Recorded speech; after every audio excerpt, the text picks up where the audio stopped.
Hi everyone, और अब हम शुरुआत करने वाले हैं अपने CSS के मेजर प्रोजेक्ट के साथ, जिसके अंदर हम बनाने वाले हैं स्पॉटिफाई की मेन वेबसाइट का क्लोन। तो हमारी जो ओरिजिनल स्पॉटिफाई की वेबसाइट है वो कुछ इस तरीके की दिखाई देती है। मैं जेन्युइनली बताऊं तो फर्स्ट टाइम मैंने जो स्पॉटिफाई खोलकर देखा है वो इस प्रोजेक्ट के लिए खोलकर देखा है। इससे पहले मैंने कभी स्पॉटिफाई यूज नहीं किया। तो स्पॉटिफाई की जो मेन वेबसाइट है वो कुछ ऐसी दिखाई देती है। लेफ्ट की तरफ हमें एक साइड बार दिख रहा है, होम, सर्च, योर, लाइब्रेरी, इस तरीके के काफ़ी सारे ऑप्शंस है। राइट साइड में हमारे पास ये एक पैनल है जिसके अंदर एल्बम्स हमें दिख रही होती हैं, ऑडियोज होते हैं, पॉडकास्ट होते हैं इसके अंदर, एंड इसको हम स्क्रॉल कर सकते हैं। एंड नीचे की तरफ हमारे पास ये एक म्यूजिक प्लेयर टाइप चीज़ खुल जाती है जब भी हम किसी भी ऑडियो को प्ले कर रहे होते हैं। तो इस पूरी वेबसाइट को हम रीडिज़ाइन करके कुछ इस तरीके के फॉर्मेट में लेकर आएंगे जिसमें हम अपना साइड बार थोड़ा सा रेप्लिकेट करेंगे, थोड़ा सा ऊपर वाला ये स्क्रोलेबल चीज़, मेन जो कॉन्टेंट है उसको रेप्लिकेट करेंगे, नीचे की तरफ एक म्यूजिक प्लेयर भी बनाएंगे। अब मेजर जो इस वेबसाइट का पार्ट होगा उसको तो हम क्लास के अंदर ही करेंगे। एक छोटा सा पार्ट लास्ट में मैं आपको एक होमवर्क की तरह दूंगी ताकि आपको भी थोड़ी सी प्रैक्टिस मिले, जितनी भी चीज़ें हमने सीखी है CSS के अंदर उन सारी चीज़ों को इंप्लीमेंट करने की। अब मेजर वेबसाइट को हम अभी क्लास के अंदर ही बनाने वाले हैं। अब एक छोटा सा डिफरेंस आएगा माइनर प्रोजेक्ट के कंपेरिजन में यहाँ पर, क्योंकि अभी तक माइनर प्रोजेक्ट के अंदर हमने क्या किया था, साइजिंग के लिए मेजरली हमने पिक्सल्स को यूज किया था, पर इस प्रोजेक्ट को बनाने के अंदर हम रेम्स को यूज करेंगे। रेम को हमने ऑलरेडी पढ़ा हुआ है रिलेटिव साइजिंग के टाइम पर, एंड उसके साथ साथ कई सारी ऐसी एक दो एडिशनल प्रॉपर्टीज होंगी जिनको हम प्रोजेक्ट के साथ साथ सीख रहे होंगे। मतलब हो सकता है बीच में जैसे ओवरफ्लो एक नई प्रॉपर्टी है जिसको हम सीखने वाले हैं, पर उसको हम प्रोजेक्ट करने के साथ साथ सीखेंगे। तो यही होता है यूजुअली जब आप कोई नया प्रोजेक्ट बनाने जाते हैं, चाहे वो किसी भी टेक्नोलॉजी के अंदर हो, उसको बनाते टाइम भले ही हमें बहुत सारा टेक्नोलॉजी का पार्ट पहले से आते हैं, हमें बहुत सारी CSS आती है, हमें बहुत सारी HTML आती है, पर जब भी हम कोई नया प्रोजेक्ट बनाते हैं कुछ ना कुछ एक्स्ट्रा प्रॉपर्टीज, कुछ ना कुछ एडिशनल चीजें ऐसी होती हैं जो हमें नई सीखने को मिलती हैं। तो वो सारी हम प्रोजेक्ट को बनाने के साथ साथ सीखेंगे। इसके साथ साथ माइनर प्रोजेक्ट के टाइम में जो हमने गूगल फॉन्ट्स को यूज किया था, जो हमने आइकन्स को यूज किया था, वो सारी नॉलेज को हम यहाँ भी इंप्लीमेंट करने वाले हैं। अब इस प्रोजेक्ट को बनाने के लिए कुछ एसेट्स यानी कुछ आइकन्स हैं जिनको हमने ऑलरेडी डाउनलोड करके, इनको आप आइकन्स कह सकते हैं, इनको आप फोटोज कह सकते हैं, कुछ ऐसी चीजें हैं जिनको हमने ऑलरेडी डाउनलोड करके आपको दे रखा है। उस स्टार्टर फाइल को आप डाउनलोड कर सकते हैं। एंड हम जो कोड की शुरुआत करेंगे वो कुछ यहाँ पर करेंगे। VS कोड के अंदर हमने एक फोल्डर बनाया है, फोल्डर का नाम है स्पॉटिफाई क्लोन। इसके अंदर एक एग्जिस्टिंग फोल्डर है एसेट्स नाम से, ये फोल्डर आपको भी मिल गया डाउनलोड करने के लिए। इस फोल्डर के अंदर काफी सारी इमेजेस होंगी। तो ये जो इमेजेस है ये हम अपनी वेबसाइट के अंदर प्लेस करने वाले हैं ताकि हम ऑलमोस्ट सिमिलर दिखने वाली वेबसाइट को डिजाइन कर सकें। इसके अलावा हमने एक index.html फाइल बनाई है जो भी कंप्लीटली खाली है, style.css फाइल बनाई है जो कंप्लीटली खाली है। अब जब हम अपना प्रोजेक्ट बना रहे होंगे हम सिर्फ स्पॉटिफाई का क्लोन बनाना नहीं सीखेंगे, हम सीखेंगे कि अच्छे तरीके से CSS को कैसे इंप्लीमेंट किया जाता है किसी भी प्रोजेक्ट के अंदर। एंड इसके साथ साथ जो ये पूरा प्रोसेस रहेगा चीज़ों को करने का यानी कोड लिखने का, इसी तरीके के प्रोसेस की हेल्प से आप अपने खुद के भी प्रोजेक्ट्स बना सकते हैं। मतलब जैसे हम इस प्रोजेक्ट को इंप्लीमेंट करेंगे वैसे ही आप चाहें तो अपने यूनिक प्रोजेक्ट्स को इंप्लीमेंट कर सकते हैं अपने खुद के टाइम में। तो एक तरीके से हमारी प्रैक्टिस मिल जाएगी। तो इसको आप एज अ ट्यूटोरियल ट्रीट करिए कि आप सीख रहे हैं कि प्रोसेस क्या होता है प्रोजेक्ट को बनाने का, एंड उसके बाद जाकर आपको खुद से अपनी मर्जी का कोई एक अलग, कोई एक स्पेशल, कोई एक यूनिक प्रोजेक्ट भी बनाकर देखना है। अब एक और स्पेशल चीज, स्पॉटिफाई की ये जो मेन वेबसाइट है, यूजुअली हम क्या करते हैं किसी भी वेबसाइट को अगर हमें इंस्पेक्ट करना होता है हम राइट क्लिक करते हैं और इंस्पेक्ट करते हैं। अब ये तो हमने यहाँ पर इंस्पेक्ट कर लिया, पर यहाँ पर ये जो मेन वेबसाइट है इसको इंस्पेक्ट हम एग्जैक्टली नहीं कर पाएंगे क्योंकि इस वेबसाइट के अंदर कुछ सेटिंग्स ऐसी हैं जावास्क्रिप्ट की जो हमें अलाउ नहीं करती जब हम राइट क्लिक करें तो हमारे पास इंस्पेक्ट का ऑप्शन आए। तो उसके कई सारे जुगाड़ हैं, जैसे ये लिंक मैंने कॉपी कर लिया, ऑलरेडी मैंने यहाँ साइन इन किया हुआ है, तो ये साइन इन के बाद वाला पेज हम कॉपी करने वाले हैं। इसको यहाँ पर ऑलरेडी इंस्पेक्ट करके अगर हम कॉपी कर दें तो इंस्पेक्ट विंडो हमारे पास ऑलरेडी ओपन रहेगी एंड स्पॉटिफाई का पेज यहाँ पर लोड कर जाएगा। या तो आप ये चीज यूज कर सकते हैं, नहीं तो एक और तरीका होता है बट वो थोड़ा सा लंबा तरीका है कि हमें क्या करना पड़ेगा, यहाँ पर हम सेटिंग्स में जाएंगे, सेटिंग्स में जाकर हम प्रिवेसी सेटिंग्स के अंदर जाएंगे और वहां पर जाकर हमें जावास्क्रिप्ट को ऑफ करना पड़ेगा। एंड उसके बाद हम इस वेबसाइट को खोलेंगे, इंस्पेक्ट करेंगे, दोबारा से हम जावास्क्रिप्ट को ऑन करेंगे। बट वो थोड़ा सा लंबा तरीका है, बट वो भी तरीका होता है ऐसी वेबसाइट्स पर इंस्पेक्ट करने का जो हमें अलाउ नहीं करती इनहेरेंटली इंस्पेक्ट करना। बट हम क्या कर सकते हैं, गूगल के पेज पर जाकर इंस्पेक्ट कर सकते हैं एंड फिर वहां पर अपने इस लिंक को ओपन कर सकते हैं। तो इंस्पेक्ट विंडो हमारे पास ऑटोमेटिकली खुली रहेगी, यहाँ से हम इंस्पेक्ट कर सकते हैं डिफरेंट चीज़ों को जाकर। तो कुछ इसी तरीके का लेआउट है जिसको हम डिज़ाइन करने वाले हैं आज। एंड ये एक छोटी सी चीज़ आप यहाँ पर नोटिस करेंगे कि जैसे ही हम ये एक्सप्लोर प्रीमियम का बटन है, जैसे ही हम थोड़ा सा छोटा करेंगे अपनी साइजिंग को, वैसे क्या होगा, ये बटन गायब हो जाएगा। Almost at around 1000 pixels, near about 1000 pixels. तो इस तरीके की कुछ कुछ चीज़ें भी हम करने की कोशिश करेंगे। जैसे अभी यहाँ पर 4 डिव्स हमारे पास हैं, इसे और छोटा कर दे तो हमारे पास 3 डिव्स रह जाएंगे। तो फ्लेक्सबॉक्स के अंदर ऐसी चीज़ें करना बहुत यूजुअल है, बहुत नॉर्मल है। तो हम अपनी वेबसाइट को इसी तरीके से इंप्लीमेंट करने वाले हैं कि वो नियर टू स्पॉटिफाई लगे। अब एक छोटी सी एक्स्ट्रा चीज़ और मैं बता देती हूँ क्लोन को बनाने शुरू करने से पहले, कि जब भी हम किसी भी वेबसाइट का क्लोन बनाते हैं, वो जो क्लोन होता है वो एक प्रोजेक्ट के लिए बहुत अच्छा है, उसको हम अपने रेज्यूमे में बिल्कुल ऐड कर सकते हैं, वो बिल्कुल रेज्यूमे लायक प्रोजेक्ट होता है। बट हमें कभी भी ये एक्सपेक्टेशन नहीं रखनी चाहिए कि वो क्लोन एग्जैक्टली वैसा दिखेगा जैसी हमारी वेबसाइट है। क्योंकि जब भी कोई वेबसाइट होती है, जैसे स्पॉटिफाई की वेबसाइट होगी, अमेजॉन की वेबसाइट होगी, फ्लिपकार्ट की वेबसाइट होगी, ये सारी की सारी वेबसाइट्स को बनाने में बहुत सारा टाइम लगाया है डेवलपर्स ने। ये वेबसाइट्स कई महीने, कई सालों में वैसी बनी है जैसी अभी हमें दिखाई देती है। तो इसीलिए इनका एक एक छोटी से छोटी चीज कॉपी करने में हमें बहुत सारा टाइम लगेगा, पर हमें उतना टाइम नहीं लगाना होता। एक अच्छा क्लोन वही होता है जो वेरी सिमिलर लगता है हमारी मेन वेबसाइट से। जरूरी नहीं है वो एग्जैक्ट कॉपी हो, पर हाँ मैक्सिमम चीजें अगर हमें सेम सी मिलती हैं, अगर हमें ओवरऑल फील जो है वो अगर सिमिलर सी लगती है मेन वेबसाइट के, तो वो एक अच्छा क्लोन कहलाता है। तो इसीलिए हम भी एक सिमिलर फील वाली वेबसाइट बनाएंगे, ना कि हम एक एक छोटी चीज को बिल्कुल डिटेल में जाकर कॉपी करें, हर एक पेज को जाकर कॉपी करें। हम सिर्फ इसके होम पेज पर फोकस करेंगे to make our clone. And उसके बाद एक बार जब हमारा एक सॉलिड क्लोन का पूरा कोर तैयार हो जाता है, उसके बाद आपके पास जितना टाइम है या जितना आपका मन है उस प्रोजेक्ट को और ज्यादा एक्सटेंड करने का, उस हिसाब से आप स्पॉटिफाई के और डिफरेंट पेजेस के भी क्लोन्स बना सकते हैं। एंड लास्ट में जाकर जब हम जावास्क्रिप्ट सीख लेंगे तो हम उन सबको लिंक कर सकते हैं यूजिंग बटन्स। तो अब शुरुआत करते हैं अपने कोड के साथ। कोड के अंदर सबसे पहली चीज जो हम करने वाले हैं वो है index.html के अंदर हम अपना बॉयलर प्लेट कोड लिख देंगे। अब यहाँ पर टाइटल को अभी के लिए हम छोड़ देते हैं, ये बेसिकली हमारा बॉयलर प्लेट कोड है। इसके अंदर हम बहुत सारे आइकन्स अपने प्रोजेक्ट के अंदर यूज करेंगे। तो ऑलरेडी हमने एक वेबसाइट के बारे में बात की थी लास्ट टाइम, उसका नाम था फॉन्ट ऑसम। तो फॉन्ट ऑसम का CDN लिंक जो है उसको हम कॉपी करने वाले हैं। इस लिंक पर हम जाएंगे cdnjs.com लाइब्रेरीज फॉन्ट ऑसम। यहाँ से जाकर ये जो टॉप लिंक है, या तो हम इसे कॉपी कर सकते हैं या सिर्फ लिंक भी कॉपी कर सकते हैं। हम क्या करेंगे, पूरा टैग कॉपी कर लेंगे। टैग इसलिए कॉपी किया है ताकि डायरेक्टली इसको हम पेस्ट कर सके। इसको हमने कर दिया, लंबा सा एक लिंक आएगा, इसे क्लोज कर देते हैं यहाँ से। तो एक लंबा सा लिंक आएगा जो हमारे लिए पेस्ट हो जाएगा। इस लिंक की हेल्प से हम फॉन्ट ऑसम में अवेलेबल जितने भी आइकन्स हैं उनको यूज कर सकते हैं। तो इसको कर लेते हैं सेव। एंड अब अपने डॉक्यूमेंट के टाइटल की बात करते हैं। हमारा जो अभी index.html है, हमारा फाइनल प्रोजेक्ट कुछ ऐसा दिखाई देगा। तो इसको तो हटा देते हैं, अपने index.html पर आ जाते हैं। अभी हमारा index.html खाली है। अगर हम यहाँ पर टाइटल से स्टार्ट करें तो ये है हमारी मेन वेबसाइट। मेन वेबसाइट के ऊपर टाइटल में हमें दिखाई दे रहा होगा Spotify web player music for everyone. ये सेम चीज हम जाकर यहाँ पर सर्च कर सकते हैं। अगर एलिमेंट्स के अंदर इसे थोड़ा सा इंक्रीज कर लेते हैं, यहाँ पर हम अपने हेड के अंदर जाएंगे तो हेड में टाइटल में ये Spotify web player music for everyone लिखा हुआ है, इसको कॉपी कर लेंगे। एंड यही सेम टाइटल हम अपने डॉक्यूमेंट को देने वाले हैं। इसको कर लेंगे सेव एंड यहाँ पे आके रिफ्रेश। तो अब स्पॉटिफाई आ रहा है। बस एक छोटा सा डिफरेंस है कि ये आइकन हमारे पास नहीं आ रहा। एंड आइकन्स को भी हम वैसे ही सिमिलर तरीके से ऐड करते हैं जैसे हम अपनी स्टाइल शीट को ऐड करते हैं। तो यहाँ लिखेंगे हम लिंक। रिलेशन के अंदर हम ऐड करने वाले हैं आइकन, क्योंकि हम एक आइकन को ऐड करेंगे। HRF के अंदर हम अपना लिंक ऐड करेंगे। अब मेरा जो आइकन अवेलेबल है वो हमारे एसेट्स नाम के फोल्डर के अंदर कुछ यहाँ पर है। आइकन यानी हमारा लोगो, यहाँ पर हमारा स्पॉटिफाई का लोगो इस फोटो के अंदर है। तो इस फोटो के लिए हमें क्या करना पड़ेगा, पूरा का पूरा लिंक लिखना पड़ेगा। अब अभी हम कौन सी फाइल के अंदर हैं, अभी हम index.html फाइल के अंदर है। index.html फाइल के रिलेशन में हमारा आइकन, हमारा लोगो कहाँ पर है, वो एसेट्स नाम के फोल्डर के अंदर है। तो जब भी हमें अपने पेरेंट के किसी चाइल्ड फोल्डर के अंदर जाना होता है, जैसे index.html के लिए उसका पेरेंट फोल्डर है ये स्पॉटिफाई क्लोन नाम का फोल्डर, और इसके जब मुझे एसेट्स नाम के फोल्डर में जाना है तो जाने के लिए हम लिखते हैं ./ एंड उसके बाद हम लिखते हैं एसेट्स। तो ./assets हम लिखेंगे। मोस्ट प्रॉब्ली VS कोड भी आपके लिए प्रेडिक्ट कर देगा। एंड उसके बाद हमें चाहिए ये लोगो, जो हमारा स्पॉटिफाई का लोगो है।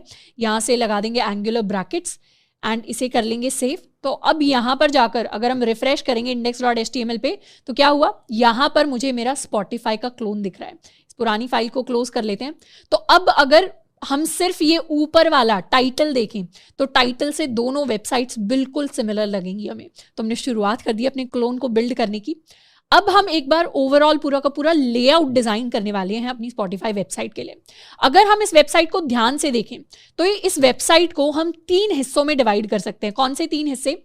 एक हो जाएगा मेरा ये फर्स्ट मेजर हिस्सा जो यहाँ लेफ्ट की तरफ आ रहा है, इसको हम अपना साइड बार कह सकते हैं। तो ये पूरा का पूरा हिस्सा जो लेफ्ट की तरफ आ रहा है। एक हो जाएगा ये वाला हिस्सा जिसके अंदर मेरा पूरा का पूरा मेन कंटेंट निकल कर आ रहा है, और एक हो जाएगा ये नीचे वाला हिस्सा जिसके अंदर बेसिकली हमारे क्या हो रहा है, पूरा का पूरा म्यूजिक प्लेयर हमारा आ रहा है। यानी जो अभी हाईलाइटेड हिस्सा है, एक ही मेरा ये पार्ट है, एक मेरा ये पार्ट है जिसके अंदर हमने क्या किया है, पूरा का पूरा अपना साइड बार डिजाइन किया है। एंड आप थोड़ा सा ऊपर जाके स्क्रॉल करेंगे तो स्क्रीन भी हमारी 3 हिस्सों में डिवाइड हो गई, जैसे हम ग्रिड की बात करते थे। तो ग्रिड के अंदर हम देख पा रहे हैं यहाँ पर कि मेरा एक लेफ्ट साइड बार है, मेरा एक मेन कंटेंट है राइट की तरफ, और नीचे की तरफ मेरी एक म्यूजिक प्लेयर की जगह। तो ये 3 मेन डिव्स हैं जिसके अंदर हमारा पूरा का पूरा कॉन्टेंट जो है समाने वाला है। तो उसी के लिए हम क्या करेंगे, बॉडी टैग के अंदर अपनी एक मेन डिव क्रिएट कर लेंगे। इस मेन डिव के अंदर हमारा सारा का सारा कॉन्टेंट आने वाला है। इस मेन डिव के अंदर हम 3 पार्टीशन करेंगे।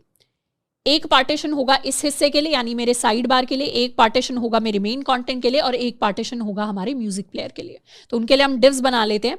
एक को हम देंगे अपना साइड बार, दूसरे डिव को हम क्लास देने वाले हैं, let's call it main content, यानी हमारा मेन कंटेंट कहां पर आएगा।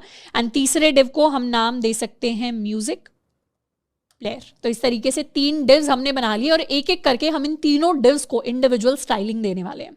अब इंडिविजुअल स्टाइलिंग देने से पहले हम क्या करेंगे, एक बार साइड बार के अंदर I am going to type side bar, music player के अंदर हम यहाँ तो मेन कंटेंट लिख देते हैं, यहाँ पे हम लिख लेते हैं अपना म्यूजिक प्लेयर। इसको कर लेते हैं सेव एंड index.html के अंदर जाकर रिफ्रेश। अभी तो ये तीनों डिव्स हैं, इनके अंदर कोई स्टाइलिंग वगैरह हमने ऐड नहीं की है। फर्स्ट स्टाइलिंग जिसको हम ऐड करेंगे वो होगा हमारा टेक्स्ट। अब टेक्स्ट के लिए हम गूगल फॉन्ट्स को यूज करने वाले हैं। गूगल फॉन्ट्स के अंदर अब वैसे तो एग्जैक्टली ये जो स्पॉटिफाई की वेबसाइट पर फॉन्ट यूज हुआ है, ये स्पॉटिफाई का अपना कस्टम फॉन्ट है जिस पर उनका कॉपीराइट है, तो हम इसको यूज नहीं करेंगे। हम क्या करेंगे, ऐसा ही सिमिलर सा दिखने वाला हम एक फॉन्ट यूज करने वाले हैं। तो हम जाएंगे गूगल फॉन्ट्स पर and we are going to search for Montserrat. तो ये वाला फॉन्ट है जिसको हम अपनी वेबसाइट के लिए यूज़ करने वाले हैं। गूगल फॉन्ट्स को ऑलरेडी हमें यूज़ करना आता है। इसके हम 3-4 वर्जन्स हैं जिनको ले सकते हैं। Let's take light 300, regular 400, medium 500, ये 600 ले लेते हैं, 700 ले लेते हैं। आई थिंक इससे ज़्यादा बोल्ड टेक्स्ट की हमें ज़्यादा ज़रूरत पड़ेगी नहीं। तो इन 5 फॉन्ट टाइप्स को हमने सिलेक्ट कर लिया है, 300, 400, 500, 600, 700। बोल्ड यानी फॉन्ट वेट किस तरीके से काम करता है उसके बारे में ऑलरेडी हमने CSS के अंदर पढ़ा हुआ है। अब यहाँ लिंक वाला जो ऑप्शन आएगा, यानी यूज ऑन द वेब में लिंक वाला जो ऑप्शन आएगा, यहाँ पर ये पूरी की पूरी जो चीज़ें हैं इन सब को हम यहाँ पर कॉपी कर लेंगे। इसको हमने कॉपी कर लिया index.html के अंदर। हम टाइटल से नीचे जाकर इसे कर सकते हैं पेस्ट। तो 3 लाइंस हमारे लिए पेस्ट हो गई। पहली जो 2 लाइंस है ये प्री कनेक्ट करने के लिए है, यानी ये बेसिकली कह रही है कि आपके पेज के अंदर लोड होने से पहले क्या होगा, गूगल की API से कनेक्ट कर लिया जाएगा, जो APIs आपको गूगल का फॉन्ट सप्लाई कर रही है। APIs क्या होती है उनके बारे में हम बाद में डिटेल पढ़ेंगे, तो अभी ज़्यादा टेंशन लेने की जरूरत नहीं है। बेसिकली 3 फाइल्स हम यूज़ करेंगे जिसकी मदद से हम गूगल फॉन्ट के जो फॉन्ट्स हैं उनको यूज़ कर पाएंगे। तो ये तो कर लिया हमने फर्स्ट काम। अब जिस फॉन्ट टाइप को हमें यूज़ करना था उसके लिए थोड़ा सा नीचे स्क्रॉल करेंगे तो ये CSS rules to specific families हमें दिखाई देगा। इसको हम कर लेते हैं कॉपी। style.css के अंदर जाएंगे, हम सिलेक्ट करने वाले हैं फॉर ऑल, यानी ऑल ये एस्टरिस्क का मतलब है यूनिवर्सल सिलेक्टर हमने यूज़ कर दिया। इसे कर देंगे पेस्ट, सेव। यहाँ पे जाके ये फॉन्ट ऑसम का लिंक हम क्लोज कर देते हैं, गूगल फॉन्ट्स के लिए लिंक क्लोज कर देते हैं एंड अपने index.html को करेंगे जाकर रिफ्रेश। एंड इसे अगर अब हम इंस्पेक्ट करें तो फॉन्ट एग्जैक्टली अप्लाई नहीं हुआ। क्यों? क्योंकि हमने अपनी style.css को index.html से कभी कनेक्ट ही नहीं किया। तो इसे कनेक्ट करने के लिए हम क्या करेंगे, यहाँ ऊपर जाकर लिंक कर देंगे relation equals style sheet and style.css। इसे कर लेते हैं सेव एंड नाउ रिफ्रेश। अब फॉन्ट के अंदर काफ़ी ज़्यादा चेंज हमें देखने को मिला है। अब जाकर इस पर क्लिक करेंगे तो यहाँ दिखेगा हमारी जो फॉन्ट फैमिली है दैट इज़ मॉन्टसेराट। तो फॉन्ट हमें बहुत डिफरेंट सा दिखाई भी देना स्टार्ट हो गया है। सारी चीज़ें जो हैं उन पर अब हम सेम फॉन्ट अप्लाई कर रहे होंगे। एंड इनफैक्ट यहाँ पर यूनिवर्सल सिलेक्टर की जगह अगर हम सिर्फ बॉडी टैग भी यूज़ करें तो भी हमारा फॉन्ट जो है वो अप्लाई होगा, तो हम बॉडी टैग के साथ चलने वाले हैं। तो इस तरीके से शुरुआत कर दी है। अब सबसे पहले हम कुछ कुछ बेसिक स्टाइलिंग देने वाले अपने डॉक्यूमेंट को, ताकि वो स्पॉटिफाई की इस मेन वेबसाइट जैसा दिखना स्टार्ट कर जाए। हम इस वेबसाइट को रेप्लिकेट करने की कोशिश कर रहे हैं। तो style.css के अंदर जाकर सबसे पहले तो हम अपनी मार्जिन को कर देंगे सेट टू 0, ताकि बेसिकली जो भी एक्स्ट्रा स्पेसेस हैं जो बाय डिफॉल्ट आती हैं वो हट जाएं। तो ये कंटेंट भी बिल्कुल कॉर्नर में जाकर पुश हो गया है। इसके साथ साथ अपने बैकग्राउंड कलर को हम सेट करने वाले हैं टू ब्लैक। आप सिंपली ब्लैक लिख सकते हैं या फिर हम लिख सकते हैं #000 सेव एंड रिफ्रेश। तो ये ब्लैक कलर हो गया। एंड अपने टेक्स्ट का कलर हम रखने वाले हैं टू वाइट। तो इसके लिए कर देते हैं #FFF सेव एंड रिफ्रेश। तो इस तरीके से एक ब्लैक डार्क बैकग्राउंड के साथ हम स्टार्ट करेंगे। अब यहाँ पर एक और स्पेशल प्रॉपर्टी है जिसको हम यूज करने वाले हैं अपने बॉडी टैग के लिए, which is overflow hidden. Overflow hidden property का क्या काम होता है? बेसिकली ओवरफ्लो प्रॉपर्टी का क्या काम होता है, जब भी हमारा टेक्स्ट ओवरफ्लो होता है, यानी हमारे पास पेज के ऊपर बहुत सारा कंटेंट होता है, तो आपने नोटिस किया होगा राइट साइड में या लेफ्ट साइड में या कहीं भी आपको एक स्क्रॉल बार दिख जाएगा। जैसे हम यहाँ पर स्क्रॉल कर सकते हैं। ये मेन स्पॉटिफाई की वेबसाइट है जिसमें राइट की तरफ एक स्क्रॉल बार मुझे दिखाई दे रहा है जिसकी मदद से स्क्रॉल किया जा सकता है। इस तरीके का स्क्रॉल बार आपको कई सारी वेबसाइट्स पर दिखाई देता होगा। ये बेसिकली तब होता है जब हमारा कंटेंट ओवरफ्लो करता है, यानी जितने हमारे पेज की हाइट है उससे ज्यादा कंटेंट है, तो स्क्रॉल करने के लिए एक स्क्रॉल बार चाहिए। इनफैक्ट हम MDN पर जाकर इस प्रॉपर्टी को चेक भी कर सकते हैं, MDN ओवरफ्लो। CSS के अंदर जो हमारी ओवरफ्लो प्रॉपर्टी होती है उसके लिए हमारे पास कई सारी अवेलेबल वैल्यूज होती हैं। तो सबसे पहली वैल्यू जो हम ओवरफ्लो को दे सकते हैं that is overflow visible. Visible का मतलब होता है अगर हमने कोई भी बॉक्स डिफाइन किया और अगर हमारा कंटेंट उस बॉक्स से बाहर जा रहा है तो सारा का सारा कंटेंट विजिबल होना चाहिए। उसके बाद ओवरफ्लो हिडन आता है जिससे हमारा जो कंटेंट बॉक्स से बाहर जा रहा है वो हाइड हो जाएगा। हाइड हो जाएगा तो हम स्क्रॉल करके उस कंटेंट को देख भी नहीं पाएंगे। उसके बाद होता है ओवरफ्लो क्लिप।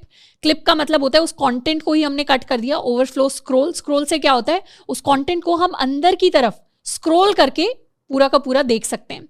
एंड उसके बाद हमारे पास आता है ओवरफ्लो ऑटो, जिसमें भी हम एक तरीके से स्क्रॉल कर सकते हैं चीज़ों को।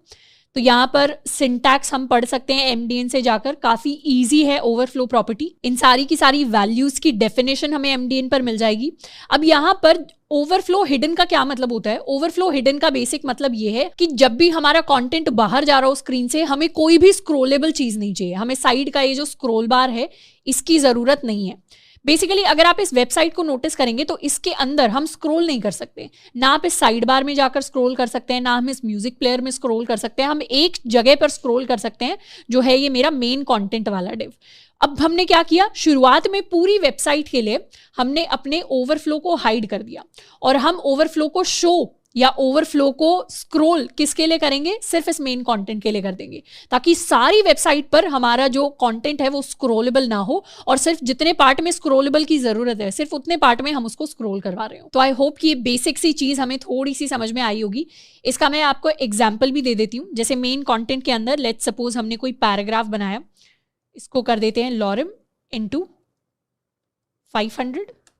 तो एक काफ़ी सारा टेक्स्ट हमारे पास आ गया। इसको करेंगे रिफ्रेश, बहुत सारा टेक्स्ट हमारी स्क्रीन के ऊपर आ रहा है। अभी क्या है, अभी हमारी जो मेन बॉडी है उसके लिए हमने प्रॉपर्टी सेट की है ओवरफ्लो हिडन। इसे अगर हम हाइड कर देंगे तो क्या कर पाएंगे, हम स्क्रॉल कर पाएंगे। पर अगर आप इसको अप्लाई कर देंगे स्टाइलिंग को, ओवरफ्लो हिडन को, तो फिर हम इस पर स्क्रॉल बिल्कुल भी नहीं कर पाएंगे, ना हम नीचे वाला कंटेंट देख पाएंगे। अगर हम इसे ओवरफ्लो ऑटो कर देंगे तो भी हम यहाँ पर स्क्रॉल करने की पोजीशन में रहेंगे। तो आप यहाँ पर ओवरफ्लो की डिफरेंट वैल्यूज को, बहुत सारा कंटेंट अपने पेज के ऊपर लिखकर ट्राई कर सकते हैं। अभी के लिए हम क्या करने वाले हैं, ओवरफ्लो को रखेंगे हम सेट टू हिडन एंड इसे कर लेते हैं Ctrl+Z, ये हटा देते हैं, काफ़ी सारा रैंडम टेक्स्ट कर लेते हैं सेव। तो हमने ये स्टाइलिंग अभी तक अप्लाई की है।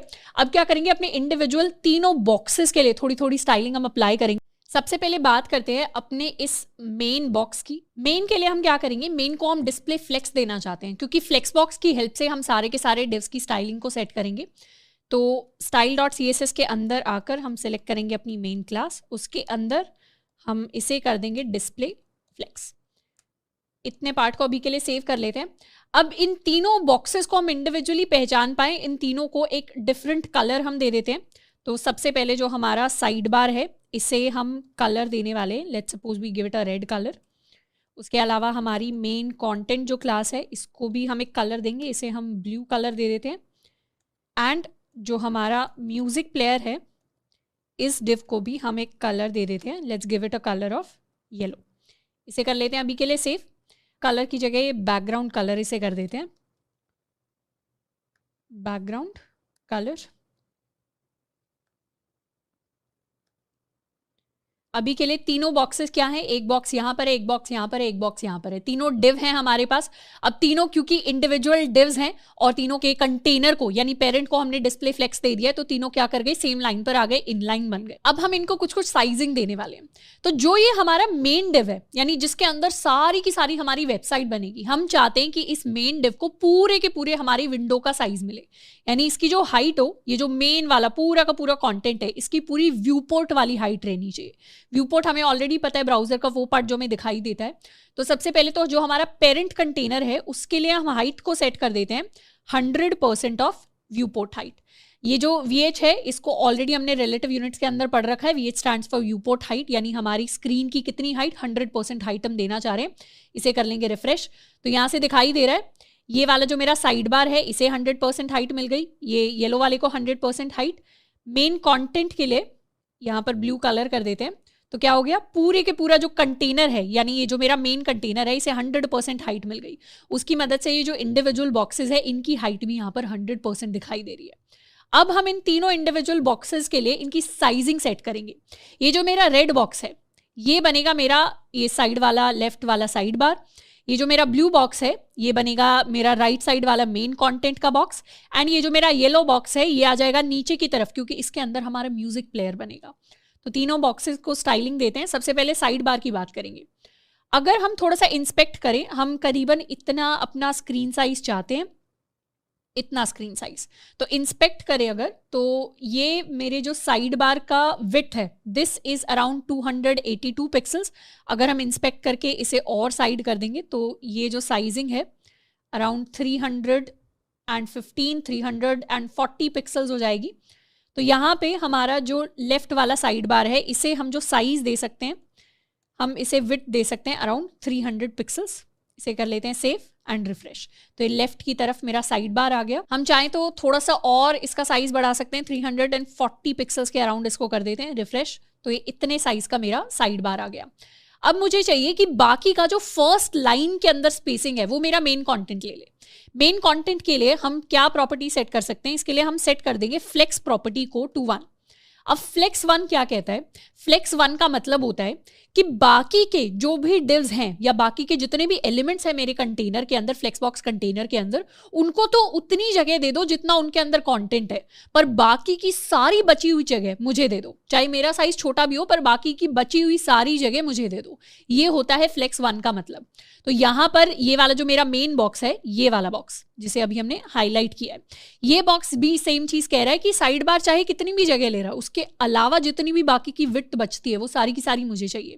तो इसीलिए हम ब्लू वाले बॉक्स को दे देते हैं फ्लेक्स 1, सेव एंड रिफ्रेश।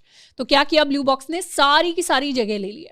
अब ये जो येलो बॉक्स है जो वर्टिकली आ रहा है, इसे हम चाहते हैं कि ये नीचे की तरफ बॉटम में आकर चला जाए। एंड एक और स्पेशल चीज हम नोटिस करेंगे, ये जो मेरा म्यूजिक प्लेयर है, चाहे ऊपर की चीजें स्क्रॉल हो चाहे ऊपर कुछ भी हो रहा हो मेन वेबसाइट पे, जो मेरा म्यूजिक प्लेयर है ये कॉन्स्टेंटली है।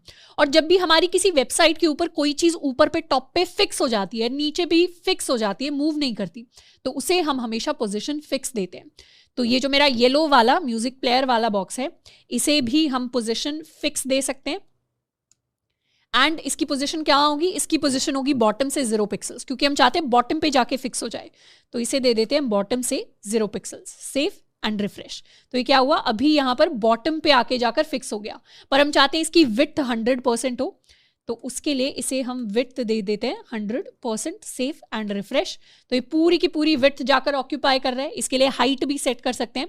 हाइट हम जाकर इंस्पेक्ट करेंगे अगर अपने म्यूजिक प्लेयर के लिए, तो यहाँ पर height is around, this value is around 72 pixels. तो हम भी सेम हाइट यहाँ पर सेट कर सकते हैं। Let's set the height to 72 pixels, save and refresh. तो आई होप कि हमें अपनी वेबसाइट दिखनी थोड़ी शुरू हो गई है। ये मेरा साइड बार है, ये मेरा मेन कंटेंट है, नीचे मेरा म्यूजिक प्लेयर होगा जो डिजाइन हो रहा होगा। तो 3 डिव्स, 3 लेआउट्स की हेल्प से हम अपनी पूरी वेबसाइट जो है उसको डिजाइन करने वाले हैं। अब एक और चीज हम नोटिस करेंगे कि जब भी हम स्पॉटिफाई की वेबसाइट पर जाते हैं, अगर हम इस पार्ट को थोड़ा सा जूम इन करें, ये बैक कर देते हैं इसे थोड़ा सा। इस वाले पार्ट को अगर जूम इन करें तो हम नोटिस करेंगे ये जो मेरे बॉक्सेस बने हुए हैं इनका एक तो हल्का सा थोड़ा सा लाइट ग्रे कलर है। ये जो कलर है ये ब्लैक कलर नहीं है एग्जैक्टली।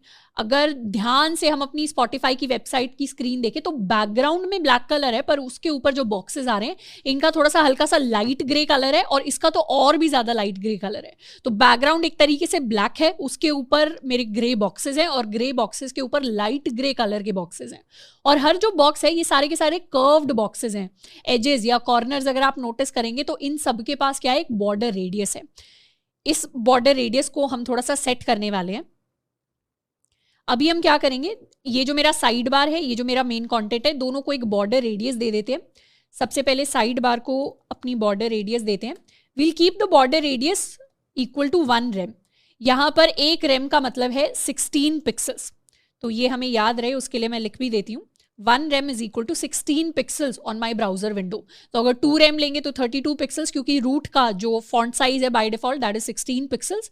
तो 1 रेम का मतलब ये 16 पिक्सल्स रहेगा। और जैसे जैसे स्क्रीन साइज छोटा होगा वैसे वैसे मेरे जो एजेस हैं वो भी छोटे होते चले जाएंगे। अब रिफ्रेश करें अगर तो यहाँ पर ये कर्व्ड एजेस आ गए हैं साइड बार में।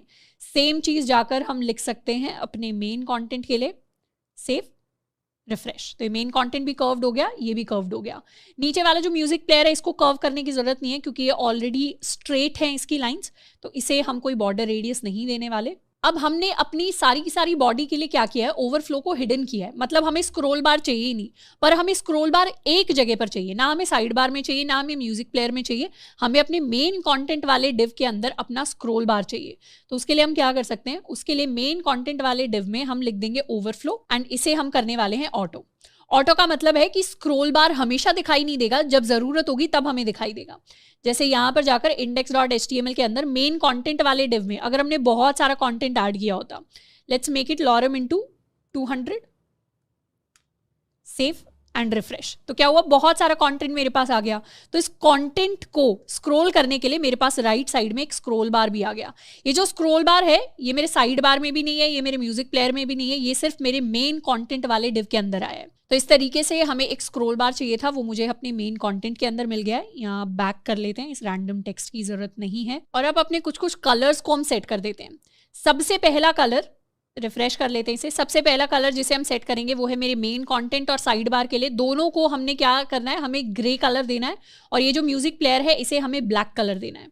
तो अगर हम style.css के अंदर जाएं तो साइड बार को हम बैकग्राउंड कलर दे सकते हैं ग्रे। तो एग्जैक्ट जो ग्रे कलर यहाँ पर आएगा उसको ऑलरेडी हमने देख रखा है कलर पिकर से, that is going to be 121212। अब कलर पिकर क्या होता है, कलर पिकर बेसिकली वेबसाइट्स होती हैं जहां पर जाकर आप देख सकते हैं, चेक कर सकते हैं कि किसी भी वेबसाइट पर एग्जैक्ट कौन सा कलर यूज हुआ है। आप ऑनलाइन जाकर सिंपली कलर पिकर भी सर्च कर सकते हैं, तो उससे काफ़ी सारे डिफरेंट कलर्स आप पिक कर पाएंगे। गूगल का खुद का कलर पिकर है, इसके बारे में ऑलरेडी हमने डिस्कस कर रखा है। बाकी एक और तरीका है, मैं क्या करती हूँ, स्क्रीनशॉट ले लेते हैं हम मेन वेबसाइट का, उसको किसी कलर पिकर वाली वेबसाइट पे पेस्ट कर देते हैं, वहाँ से एग्जैक्टली पता चल जाता है क्या कलर है वेबसाइट का। ऑल्दो उसके डिटेल में नहीं जाएंगे इतना, ये एग्जैक्ट कलर है साइड बार का एंड यही मेरे मेन कंटेंट का एग्जैक्ट ग्रे कलर होने वाला है। और म्यूजिक प्लेयर का जो कलर है that is going to be black. इसको कर लेते हैं सेव एंड रिफ्रेश। तो ऊपर वाला ये साइड बार है, ये मेन कंटेंट है एंड नीचे वाला मेरा म्यूजिक प्लेयर है। तो स्पॉटिफाई को अब हम डिजाइन करना स्टार्ट करेंगे। सबसे पहले जिसकी स्टाइलिंग की बात करेंगे ये है मेरा साइड बार। साइड बार मतलब हम इस पोर्शन को बिल्ड करने की कोशिश करेंगे। ये जो मेरा ये वाला सबसे ऊपर जो पैनल आ रहा है ऑप्शंस का, ये वाला पैनल एंड ये मेरा लाइब्रेरी वाला नीचे वाला हिस्सा, तो बेसिकली इस पूरे हाईलाइटेड पार्ट को अब हम बिल्ड करना स्टार्ट करेंगे। अब अगर हम अपने साइड बार की बात करें तो साइड बार को हम 2 इक्वल पार्ट्स में डिवाइड कर सकते हैं। सबसे पहला पार्ट है ये मेरा ऊपर नेविगेशन वाला पार्ट। इस पर अगर हम क्लिक करें तो यहाँ सिंपली जाकर हम देख सकते हैं कि कोई अनऑर्डर्ड लिस्ट यहाँ पर बनी हुई है। उसके अंदर लिस्ट के अंदर पहला आइटम होम है, दूसरा आइटम हमारे पास सर्च है। तो बेसिकली हम इस तरीके से इसे लिख सकते हैं कि एक हमें ये वाला आइकन ऐड करना है एंड उसके साथ हमें क्या ऐड करना है, उसका नाम ऐड करना है। तो पूरा जो हमारा साइड बार है उसको हम 2 डिव्स में डिवाइड कर सकते हैं। सबसे पहले वाला डिव जो होगा ये मेरा नैव का डिव होगा, बेसिकली नेविगेशन का डिव, होम या सर्च। एंड दूसरा जो डिव होगा ये मेरा पूरा लाइब्रेरी सेक्शन का डिव होने वाला है। तो सबसे पहले दोनों डिव्स को क्रिएट कर लेते हैं। अपने साइड बार के अंदर यहाँ पर साइड बार लिखने की बजाय हम यहाँ क्रिएट करने वाले हैं सबसे पहले तो अपना नैव डिव एंड उसके बाद क्रिएट करेंगे अपना लाइब्रेरी डिव। तो सबसे पहले इस nav div को हम बिल्ड करना स्टार्ट करेंगे।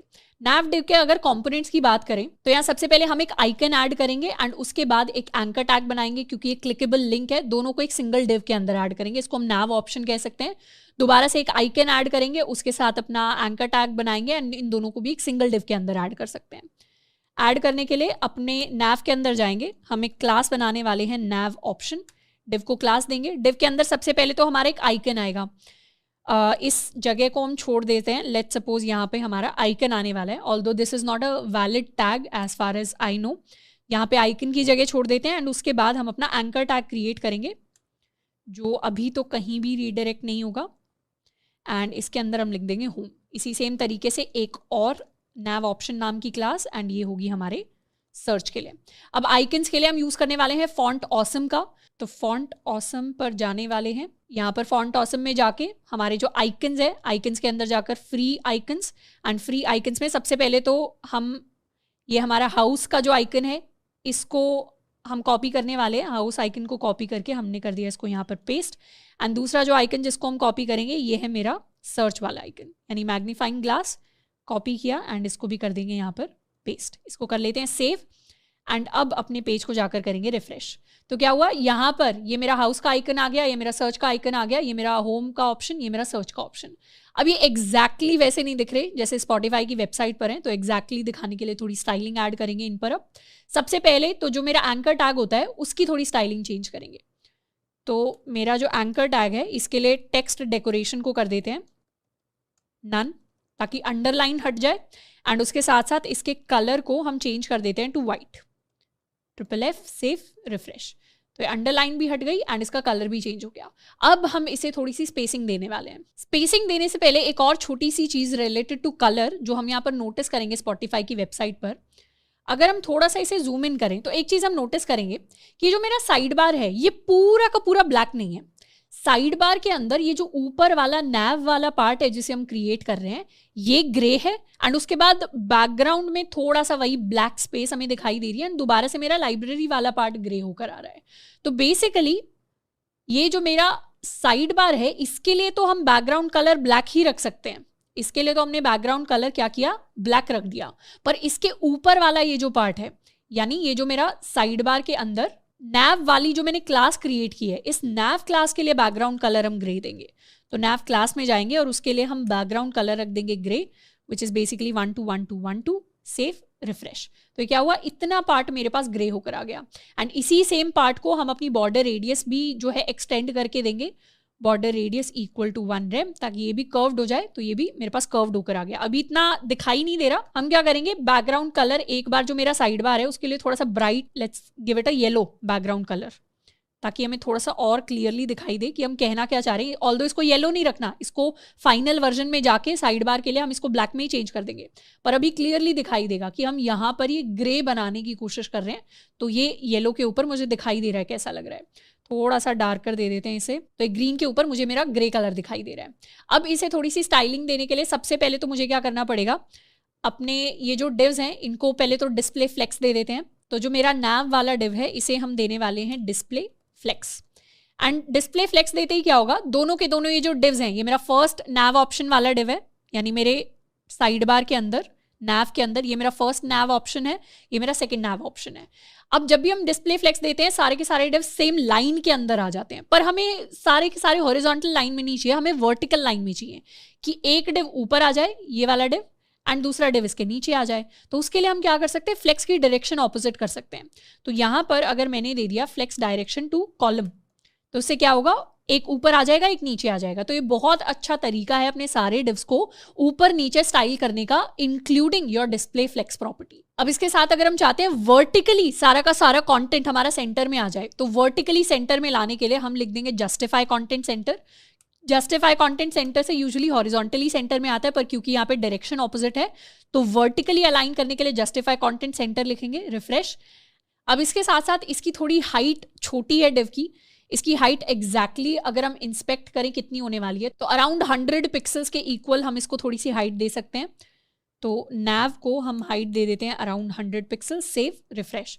तो ये इतना बड़ा सा बॉक्स हमारे पास निकल कर आ जाएगा। यहाँ पर मार्जिन पैडिंग भी देख लेते हैं। इस बॉक्स के अगर बॉक्स मॉडल को देखेंगे तो यहाँ पर मेरा बॉक्स मॉडल है। बॉक्स मॉडल की हाइट एंड विड्थ तो हमने ऑलरेडी सेट कर रखी है। इसकी पैडिंग अगर देखें तो टॉप और बॉटम की पैडिंग 8 पिक्सल्स है यानी 0.5 रेम, और लेफ्ट और राइट की जो पैडिंग है that is 12 pixels which is equal to 0.75 RAM.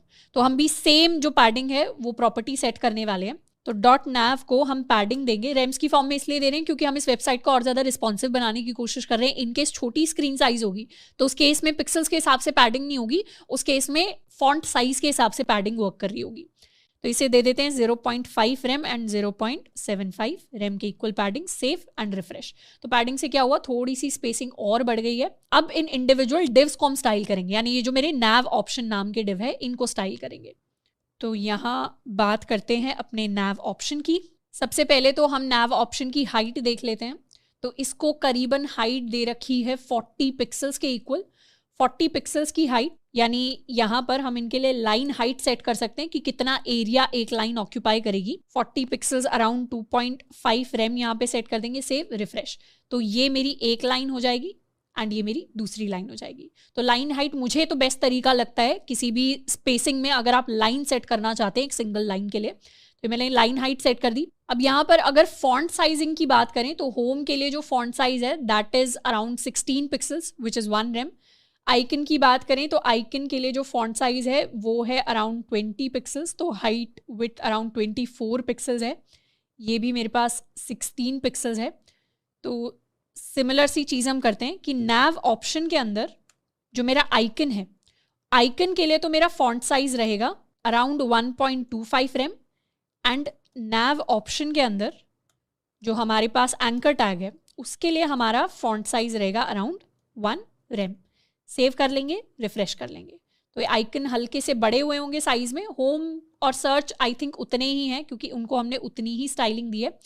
इसके अलावा एक और चीज़ है नोटिस करने लायक कि स्पॉटिफाई की जो मेन वेबसाइट है इसके ऊपर आप अगर सर्च पर जाते हैं ना तो क्या होगा, जैसे ही हवर करते हैं ये थोड़ा सा लाइट हो जाता है, थोड़ा सा ब्राइट हो जाता है। वही सेम इफेक्ट हम अपनी वेबसाइट के ऊपर ला सकते हैं। योर लाइब्रेरी में जाएंगे थोड़ा सा ब्राइट हो जाएगा। यही सेम इफेक्ट लाने के लिए बाय डिफॉल्ट मेरे नैव ऑप्शन की जो ओपेसिटी है, इस ओपेसिटी को शुरुआत में तो हम रख सकते हैं लेट्स से 0.7। सेव किया तो अभी क्या है, ये ओपेसिटी थोड़ी सी डल लग रहे हैं कलर्स, पर यहीं पर जैसे ही हम इसे हवर करें, यानी नैव ऑप्शन को जैसे ही हम हवर करेंगे, तो यहाँ सूडो क्लास हवर यूज़ करते हैं, वैसे ही इसकी ओपेसिटी चेंज हो जाएगी टू 1। तो ओपेसिटी बहुत अच्छा तरीका होता है ये चीज़ कंट्रोल करने का। तो क्या हो रहा है, हवर से ओपेसिटी चेंज हो रही है। एंड और ज़्यादा पिन पॉइंट करना हो हमें और ज़्यादा नेट पिकिंग करनी हो तो यहाँ ये नोटिस कर सकते हैं कि होम की तो ओपेसिटी उतनी ही है ऑलमोस्ट। अगर देखा जाए होम की ओपेसिटी उतनी ही रहती है पर सर्च की चेंज हो रही है। तो उससे होम की जो ओपेसिटी है इसको बाय डिफ़ॉल्ट पहले से ही हम सेट कर सकते हैं स्टाइल के अंदर, ओपेसिटी 1, सेव रिफ्रेश। तो होम अभी ब्राइट रहेगा बाय डिफ़ॉल्ट एंड सर्च जो है वो हवर करने पर चेंज करेगा। तो इस तरीके से छोटी छोटी चीज़ें मैटर करती हैं। अगर आप छोटी छोटी चीज़ों पर आ गए तो बहुत सारा टाइम लग जाएगा क्लोन बनाने में, तो इतना ज़्यादा नेट पिकिंग हम नहीं करेंगे हर time, but this is a good way to start. इसके अलावा हमारा ये जो टेक्स्ट है इसे अगर आइकन से हमें थोड़ी सी और स्पेसिंग देनी है एक्स्ट्रा, तो style.css के अंदर जाकर एंकर टैग के लिए हम इन सबको दे सकते हैं margin left. Let's give it a margin left of 1 rem. तो क्या हुआ, थोड़ी सी एक्स्ट्रा स्पेसिंग आ गई। लेफ्ट जाएं, राइट जाएं, थोड़ा सा और चीज़ें अगर चाहिए तो हम यहाँ पर एक पैडिंग और एक्स्ट्रा ऐड कर सकते हैं अपने नैव ऑप्शन के लिए। तो नैव ऑप्शन के अंदर जाएंगे और इसके अंदर हम थोड़ी सी पैडिंग ऐड करेंगे। लेट्स सपोज हम 8 पिक्सल्स के अराउंड पैडिंग ऐड करते हैं, सेव रिफ्रेश। तो ये इस तरीके से लेफ्ट से आ गया, राइट से आ गया, टॉप से आ गया, बॉटम से आ गया। हम चाहते हैं लेफ्ट और राइट से थोड़ी सी और एक्स्ट्रा पैडिंग ऐड हो, तो लेफ्ट और राइट की पैडिंग को थोड़ा सा बढ़ा देते हैं 0.75 रेम्स, सेव रिफ्रेश। इस पर एक बार कर लेते हैं स्क्रॉल। तो इस तरीके का कुछ लेआउट हमने क्रिएट किया है। तो आई होप कि थोड़ा थोड़ा ये वाला जो पोर्शन है ये हमें कुछ ऐसा दिखाई देना शुरू हुआ होगा। ऑल्दो इसमें होम और थोड़े थोड़े आइकन्स डिफरेंट है, बट एग्जैक्टली सेम की जगह थोड़ा थोड़ा जो लेआउट है ये मैच करना स्टार्ट कर गया है। अब इसके बाद सेकंड जिस चीज पर हम काम करेंगे ये होगा मेरा लाइब्रेरी सेक्शन, यानी इस वाले सेक्शन पर हम काम करने वाले exclusively. If I highlight it, मैं इस वाले सेक्शन की बात कर रही हूँ। तो लाइब्रेरी सेक्शन के अंदर हमें डिफरेंट चीज़ें जो हैं उनको ऐड करना पड़ेगा। अब लाइब्रेरी सेक्शन के अंदर जिस तरीके से हमने यहाँ पर नैव ऑप्शंस क्रिएट किए थे, वैसे ही अगर आप इस लाइब्रेरी वाले टॉप ऑप्शन की बात करेंगे तो ये भी एक तरीके से लाइब्रेरी ऑप्शन है। यानी पहले एक आइकन है, उसके बाद हमारा जो एंकर टैग है योर लाइब्रेरी में जाने के लिए, उस तरीके का एक ऑप्शन दिखाई दे रहा है। तो वही सिमिलर सी चीज़ हम करने वाले हैं। इसको कर लेते हैं कॉपी, और लाइब्रेरी सेक्शन को भी हम 2 पार्ट्स में डिवाइड कर सकते हैं। एक है मेरा ये यहाँ पर जहाँ पर मेरे लाइब्रेरी के ऑप्शंस आएंगे, और एक हिस्सा है ये जिसके अंदर मेरे इंडिविजुअल ये एक छोटा बॉक्स आ गया, ये एक छोटा बॉक्स आ गया है। कल को स्पॉटिफाई को कोई और बॉक्स ऐड करना हुआ तो वो इसके नीचे आ जाएगा। तो एक तो है मेरा बॉक्सेस वाला पार्ट, यानी ये वाला पार्ट, एंड एक है ऊपर मेरा लाइब्रेरी ऑप्शंस वाला पार्ट। तो 2 डिव्स हम बना लेते हैं। एक को हम नाम देने वाले हैं ऑप्शंस, एंड दूसरे डिव को हम नाम देने वाले हैं बॉक्सेस। ऑप्शंस के अंदर जाकर हमें यही सिमिलर सा नैव ऑप्शन जैसा कुछ क्रिएट करना है, बस इसको हम लाइब्रेरी ऑप्शंस नाम दे देंगे। ये ओपेसिटी यहाँ से हटा देते हैं स्टाइलिंग से। अब यहाँ पर इस आइकन की जगह अभी तो क्या कर रहे हैं, इस आइकन को ऐसे ही छोड़ देते हैं, और यहाँ पर हमें लिखना है योर लाइब्रेरी। तो we'll write your library, save, refresh. तो ये यहाँ योर लाइब्रेरी हमें दिखना स्टार्ट हो गया। इस आइकन की जगह हमने क्या किया है, एग्जैक्ट जो लाइब्रेरी का आइकन, क्योंकि ये फॉन्ट ऑसम पर इजीली अवेलेबल नहीं था तो हमने स्पॉटिफाई से ही ये इसी आइकन को डाउनलोड कर लिया है। तो इसी को हम यहाँ पे पेस्ट करेंगे in the form of an image. तो यहाँ आइकन की जगह हम एक इमेज इंसर्ट करेंगे इसके सोर्स में एसेट्स के अंदर जाकर। ये लाइब्रेरी आइकन डॉट png को ऐड करेंगे, कर लेते हैं सेव, रिफ्रेश। तो ये एग्जैक्ट आइकन आ गया। बस इसका साइज हमें थोड़ा सा चेंज करना पड़ेगा, इसे साइज में थोड़ा सा छोटा करना पड़ेगा। बट बेसिक जस्ट यही है कि फर्स्ट लाइन मेरी क्रिएट हो गई जिसमें एक आइकन है, योर लाइब्रेरी लिखा हुआ है। इसी सेम डिव के अंदर, मतलब कौन सा डिव, ये जो मेरा ऑप्शंस वाला डिव है, इसी सेम डिव के अंदर एक और एडिशनल डिव हमें बनाना पड़ेगा इस प्लस और इस फॉरवर्ड एरो के लिए। यानी आप नोटिस कर पाएंगे लेआउट में, तो मेरे पास 3 डिव्स हैं। एक है मेरा ये वाला डिव जिसके अंदर आइकन और योर लाइब्रेरी लिखा हुआ है, जो बिल्कुल नैव ऑप्शंस जैसा है। एक है मेरा ये वाला डिव और ये वाला डिव, इन दोनों को हम सिंगल डिव के अंदर ऐड कर सकते हैं। प्लस और साइड वाले आइकन को, इस डिव को हम आइकन्स नाम दे सकते हैं। तो यहाँ ऑप्शंस के अंदर ही एक और डिव यहाँ हम बना लेंगे जिसको हम नाम दे देंगे आइकन्स। इसको कर लेते हैं सेव। अब आइकन्स के अंदर हमें 2 आइकन्स को ऐड करना है। एक होगा मेरा प्लस वाला आइकन, एक होगा मेरा राइट साइड वाला एरो। तो हम क्या जाएंगे, फॉन्ट ऑसम पर जाकर एक तो अपना प्लस आइकन सर्च करेंगे। इस वाले आइकन के लिए कर लेते हैं यहाँ से कॉपी एंड पेस्ट, एंड इसके साथ एक राइट साइड वाला एरो सर्च कर लेते हैं। तो let's search for aero, and arrow right को कॉपी एंड देन पेस्ट। इसको कर लेते हैं सेव, एंड यहाँ पे जाके रिफ्रेश। तो ये मेरे दोनों आइकन्स मेरे पास आ गए हैं। सबसे पहले अब इन सब की हम स्टाइलिंग फिक्स करने वाले हैं। तो स्टाइलिंग को फिक्स करने के लिए हम चले जाएंगे style.css के अंदर, और यहाँ पर बात करेंगे लाइब्रेरी की स्टाइलिंग की। तो सबसे पहले हमारी जो लाइब्रेरी है, लाइब्रेरी, उसके लिए हम बैकग्राउंड कलर सेट करेंगे। इसे भी हम सेट करने वाले हैं ग्रे। तो सेम कलर, रिफ्रेश। तो ये मेरा लाइब्रेरी का ऑप्शन हो गया। एंड इसे भी हम वही बॉर्डर रेडियस देने वाले हैं जो हमने पहले वाले डिव्स को दिए। Border radius going to be 1 rem, save and refresh. तो ये भी मेरे पास कर्व्ड होकर आ गया। अब कर्व्ड है, सबसे पहले क्या करेंगे, सबसे पहले इस आइकन्स को हम डिस्प्ले फ्लेक्स दे देंगे और साथ के साथ ऑप्शंस को भी हम डिस्प्ले फ्लेक्स दे देंगे। तो ऑप्शंस को हम देने वाले हैं डिस्प्ले फ्लेक्स, जिससे सारी की सारी चीज़ें हमारी सेम लाइन पर आ जाएं। Save, refresh. तो ये क्या हुआ, सारी चीज़ें सेम लाइन पर आ गई। ये मेरा आइकन भी, ये मेरा योर लाइब्रेरी भी, एंड इसके साथ प्लस एंड राइट साइड वाला मेरा एरो।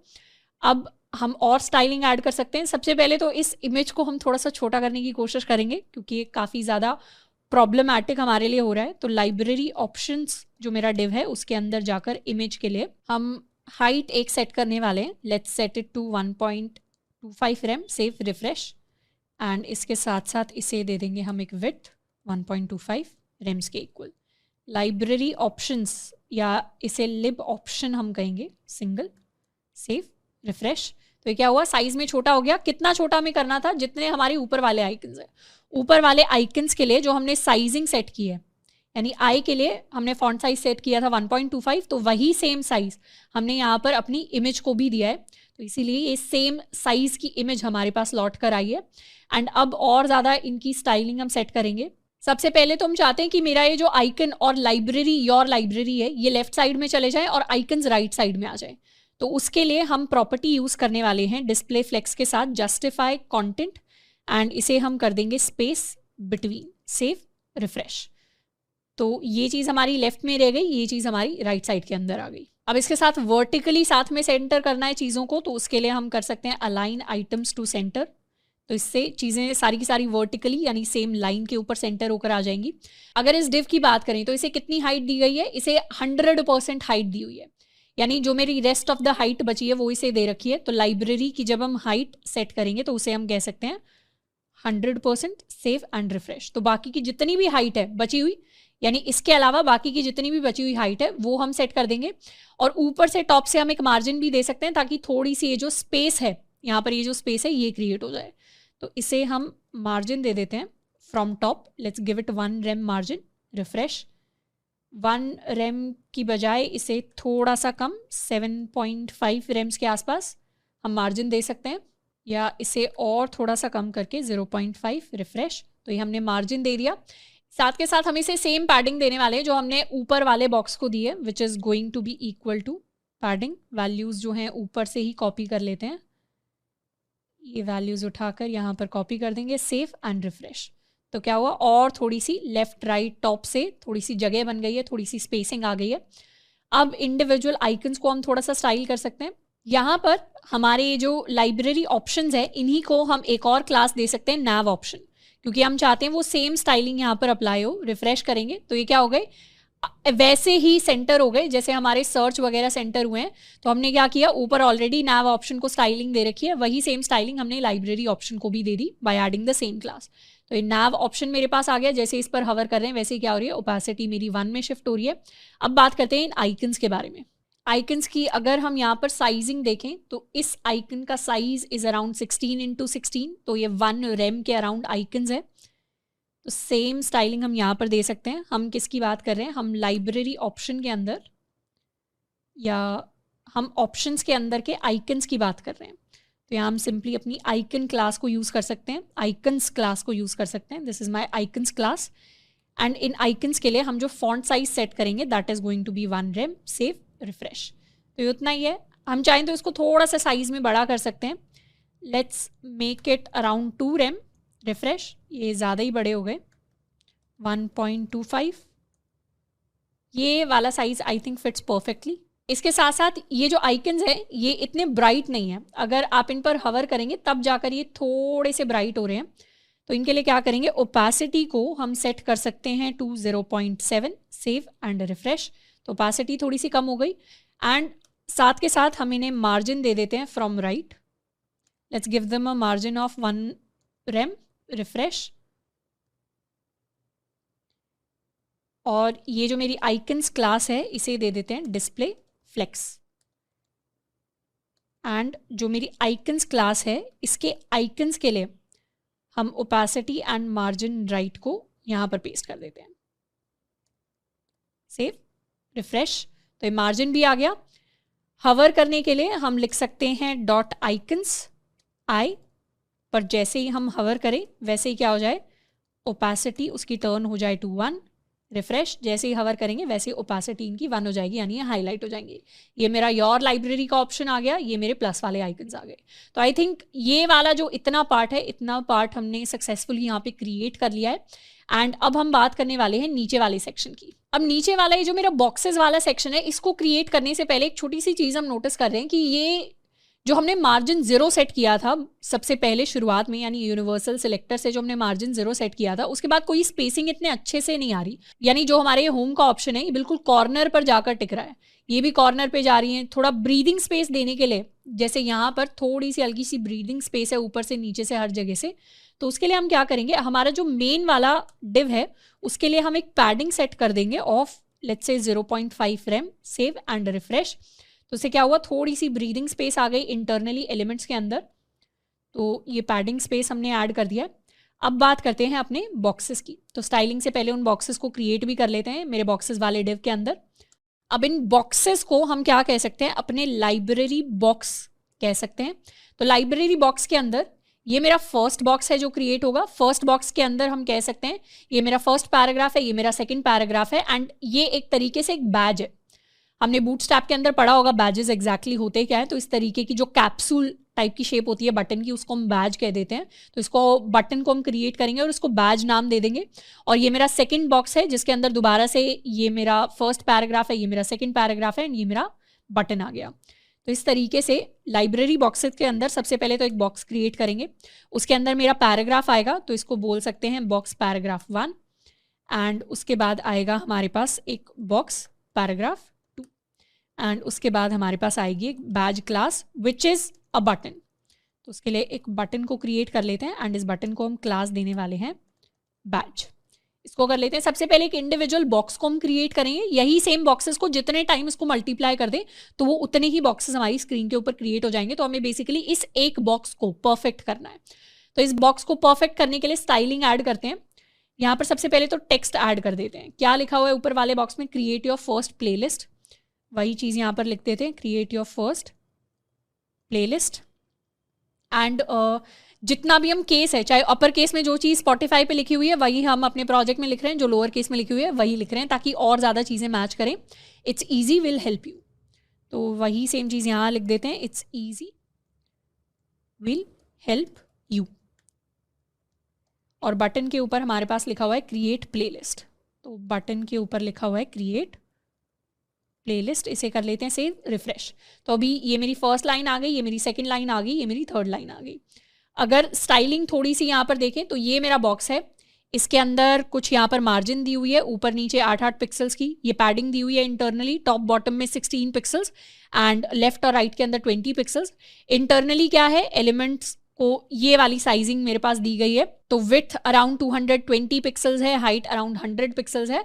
एंड उसके साथ साथ फॉन्ट साइजिंग अगर देखें तो इसका साइज आपको 16 पिक्सल्स दिखेगा, इसका साइज 14 पिक्सल्स। एंड वही इंटरनली एक और चीज़ नोटिस करेंगे, बटन के अंदर जो मेरा टेक्स्ट लिखा हुआ है उसके लिए अगर हम क्लिक करके जाके उसकी स्टाइलिंग चेक करें तो यहाँ पर थोड़ा सा फॉन्ट साइज छोटा कर लेते हैं। तो स्टाइलिंग में यहाँ पर हमें फॉन्ट वेट नाम की एक प्रॉपर्टी दिखाई देगी।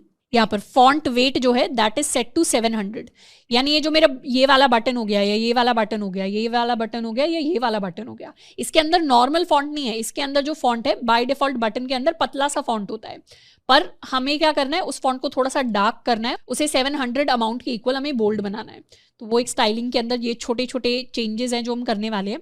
सबसे पहले अपने बॉक्स के लिए हम स्टाइलिंग सेट करना स्टार्ट करते हैं। तो हमारा जो बॉक्स है इसे अगर हम हाइट देना चाहें तो करीबन कितनी हाइट देंगे? इस बॉक्स की जो हाइट है दिस इज़ अराउंड 140 पिक्सल्स। तो एक तरीके से कह सकते हैं कि हाइट को अगर हम 10 रेम सेट कर दें, सेव, रिफ्रेश। एक बार बॉक्स का बैकग्राउंड कलर जो है उसको लाइट ग्रे हम सेट करने वाले हैं।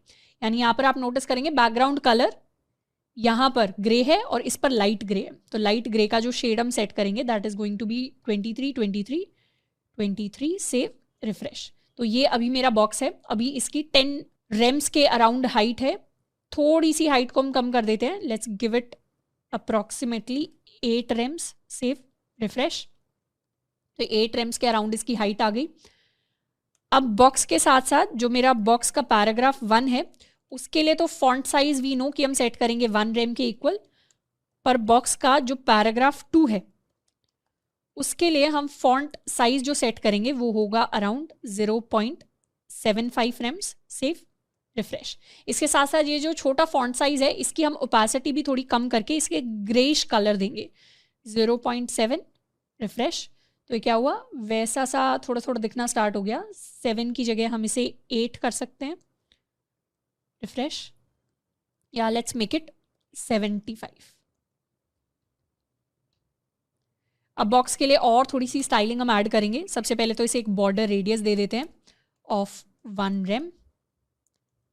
तो बॉर्डर रेडियस इसे मिल गई, जिस तरीके की बॉर्डर रेडियस यहाँ पर है।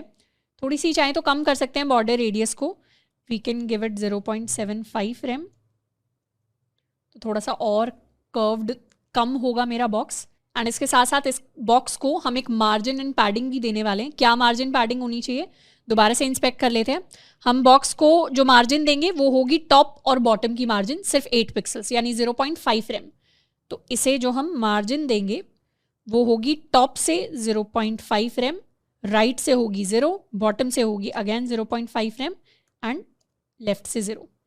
इसके अलावा हम एक पैडिंग भी सेट करने वाले हैं। पैडिंग कितनी सेट करनी चाहिए, ऊपर से 16 एंड 20, 16, 20। तो इस तरीके से पैडिंग को हम सेट कर देंगे 1 rem and around 1.25 rem. Save and refresh. तो इस तरीके से अंदर की तरफ स्टाइलिंग जो है वो ऐड होनी स्टार्ट हो गई है। थोड़ा सा यहाँ पर आप देखेंगे, नोटिस करेंगे कलर जो है ये थोड़ा सा डार्कर शेड है कलर का। तो हम पैराग्राफ 1 के लिए जो अपना फॉन्ट वेट है उसे सेट कर सकते हैं, let's say to 700। Save refresh.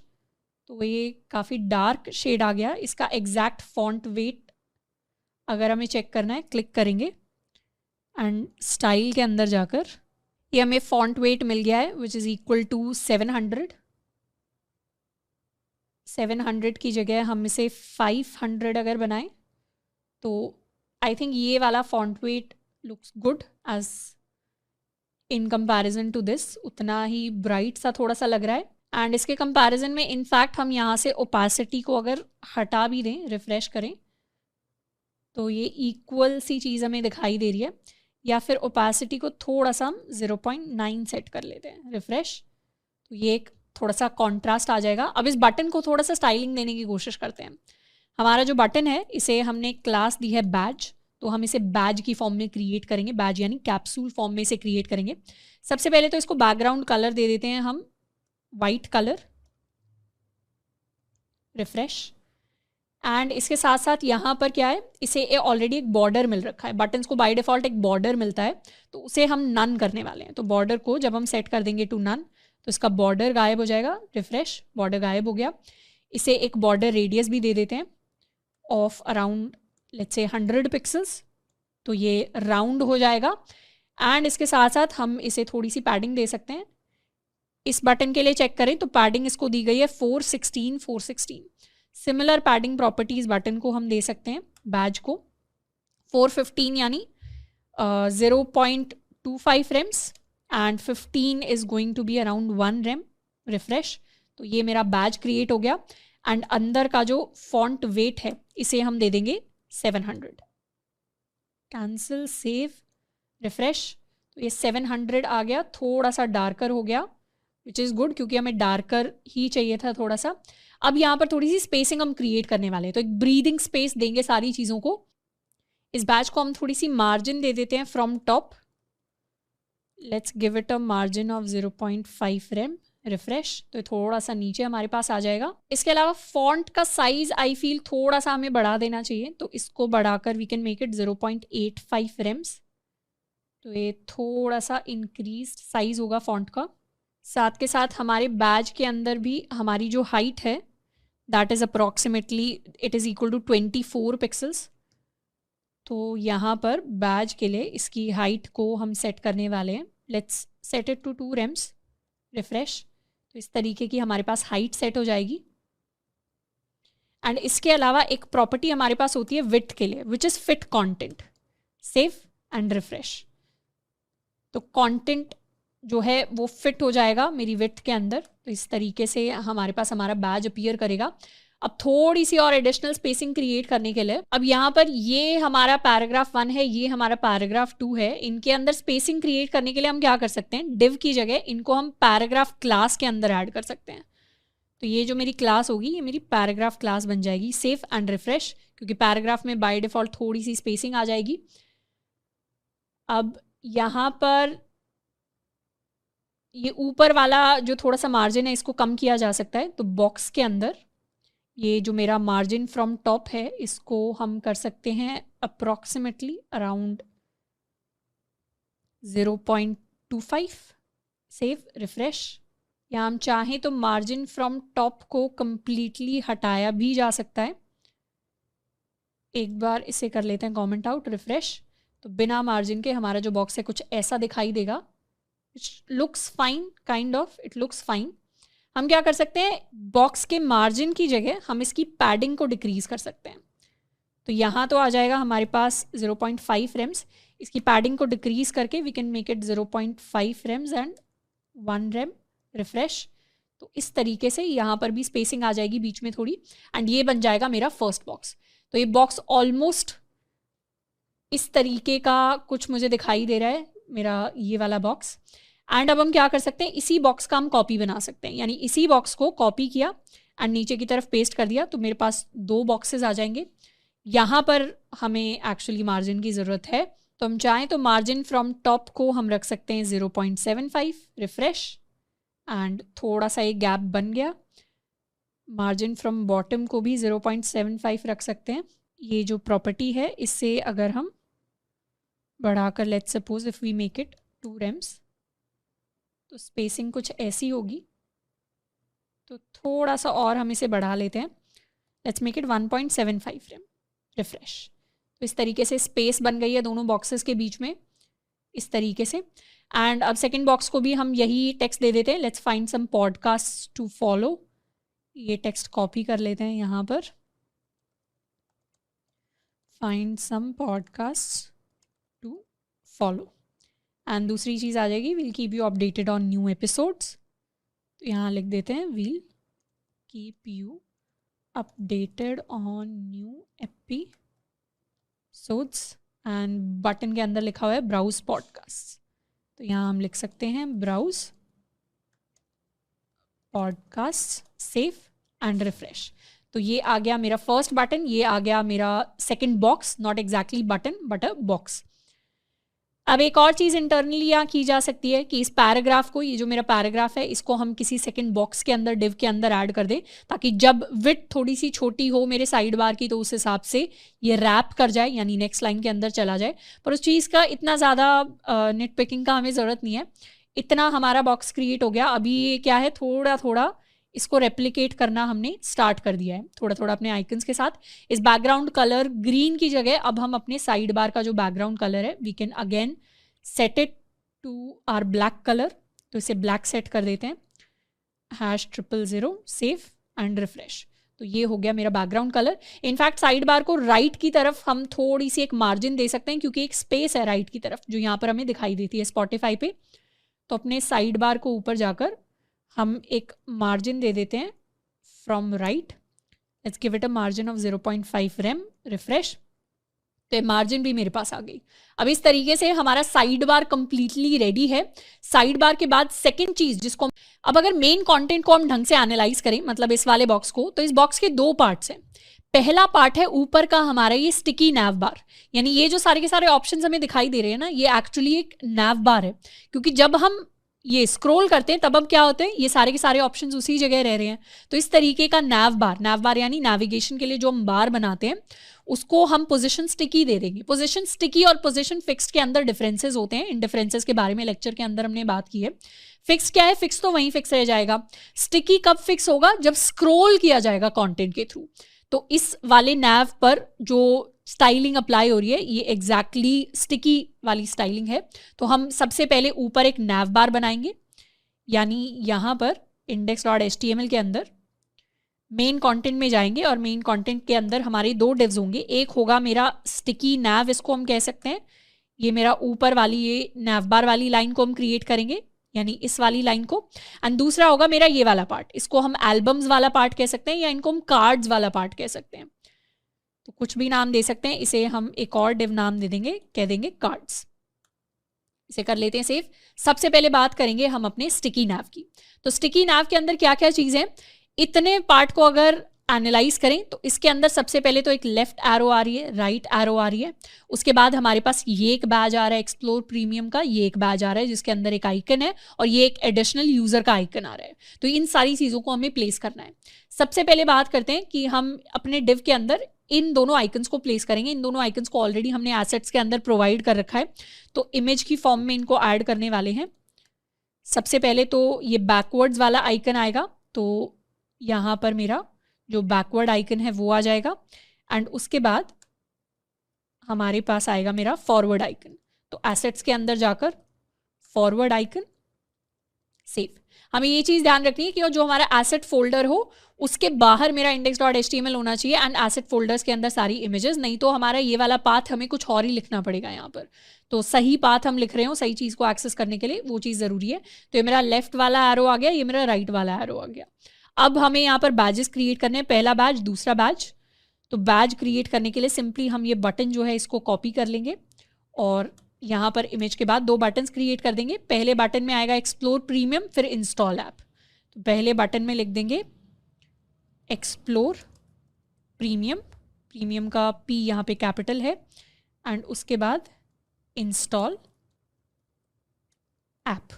Install app से पहले हम ये डाउनलोड का ऑप्शन भी दे सकते हैं, तो फ्री आइकन्स में जाके डाउनलोड का ये जो ऑप्शन है इससे हम कर लेते हैं सर्च।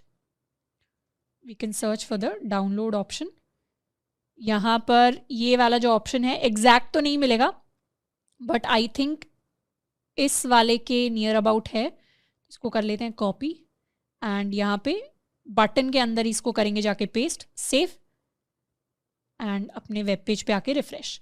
तो एक ये हो गया, फॉरवर्ड एरो, बैकवर्ड एरो, मेरा प्रीमियम वाला बैच, मेरा इंस्टॉल ऐप, एंड उसके बाद मुझे एक यूज़र का आइकन भी बनाना है। तो यूज़र के आइकन के लिए सर्च कर लेते हैं यहाँ जाकर, फॉर माई यूज़र आइकन। ये वाला जो आइकन है, this is most probably this icon. कर लेते हैं कॉपी, एंड यहाँ पे जाके पेस्ट, सेव एंड रिफ्रेश। तो ये मेरा यूज़र का आइकन भी आ गया। अब इन पांचों चीज़ों को हमें स्टाइल करना है अपने स्टिकी नैव बार के ऊपर। तो सबसे पहले तो अपने स्टिकी नैव बार को जाके स्टाइलिंग देते हैं। style.css के अंदर काफ़ी लाइनें लिखनी है अपने कोड की, तो जाएंगे एंड स्टिकी नैव को हम स्टाइलिंग देंगे। सबसे पहले तो इसकी पोजिशन हम कर देते हैं स्टिकी, सेव, रिफ्रेश। अभी तो खैर पता नहीं चला पोजीशन स्टिकी हुई तो, पर कैसे पता चलेगा? ऐसे पता चलेगा जब हमारे स्टिकी नैव के अंदर बहुत सारा कंटेंट आ जाएगा। लेट्स सपोज हमने कार्ड्स के अंदर बहुत सारा कंटेंट लिख दिया, हमने लिख दिया lorem into let's say 100, save, refresh, तो बहुत सारा कंटेंट आ गया। जब हम स्क्रॉल करेंगे तो अभी तो वो स्टिक नहीं कर रहा, इसे क्या दे देते हैं, ऊपर से टॉप से पोजीशन दे देते हैं 0, सेव, रिफ्रेश। तो अब अगर हम इसे स्क्रॉल करेंगे तो क्या हुआ, ये सारे ऑप्शंस वहीं के वहीं हैं। इसके साथ एक बैकग्राउंड कलर, इसको ब्लैक दे देते हैं। कौन सा बैकग्राउंड कलर यूज हुआ है यहाँ पर? जब स्क्रॉल कर रहे हैं तो ऑलमोस्ट ब्लैक कलर, या इसे कह सकते हैं ग्रे कलर यूज हुआ है, तो इसे एक बैकग्राउंड कलर दे देते हैं हम ग्रे, सेव, रिफ्रेश। तो अब अगर हम स्क्रॉल कर रहे हैं तो क्या हो रहा है, ये सारा का सारा कंटेंट अपनी जगह तो ले ही रहा है, नीचे वाले कंटेंट को जब स्क्रॉल किया जा रहा है तो वो स्टिकी नैव बार के नीचे की तरफ होते हुए जा रहा है। तो इस तरीके से हम अपना नैव बार क्रिएट कर सकते हैं। एंड इसके लिए जो टेक्स्ट है इसे अभी के लिए हटा देते हैं, क्योंकि इतना अननेसेसरी टेक्स्ट हमें चाहिए नहीं। और थोड़ी सी स्टाइलिंग ऐड करते हैं, पोजीशन ठीक करते हैं। सबसे पहले तो अपने स्टिकी नैव को हम डिस्प्ले दे देते हैं फ्लेक्स, उससे सारे आइटम्स क्या करेंगे, ढंग से आ जाएंगे। जस्टिफाई कंटेंट, स्पेस बिटवीन कर लेते हैं, रिफ्रेश। तो क्या हुआ, स्पेस बिटवीन हो गई कंटेंट की। अब हमें चाहिए कि ये दोनों जो कंटेंट के पार्ट है ना, ये लेफ्ट में चले जाएं और ये तीनों पार्ट राइट में चले जाएं। जैसे यहाँ पर हो रहा है, ये पार्ट लेफ्ट में है और ये वाला पार्ट राइट में है। तो हम इन पार्ट्स को इंडिविजुअल डिव्स के अंदर डाल सकते हैं। जैसे यहाँ पर तो हम एक डिव बना सकते हैं, we'll call it nav icons. I hope nav icons हमने ऊपर कहीं बनाई नहीं है क्लास। नैव आइकन्स नाम की क्लास हमने नहीं बनाई है। इसके अंदर हम ऐड कर देंगे अपने इमेजेस को, एंड उसके बाद एक डिव बना लेते हैं, इसको हम कह देते हैं डाउनलोड, या इसे कह देते हैं नैव स्टिकी नैव ऑप्शंस। थोड़ा सा लंबा नाम हो गया, इसको भी स्टिकी नैव बोल देते हैं ताकि ऊपर वाले नैव से हम कंफ्यूज ना हो। स्टिकी नैव ऑप्शंस के अंदर हमारे ये 3 ऑप्शंस हैं, इनको हम डाल सकते हैं, Ctrl+X Ctrl+V, save and refresh. तो अब क्या हुआ, ये लेफ्ट की तरफ चला गया डिव, ये मेरा डिव राइट की तरफ चला गया।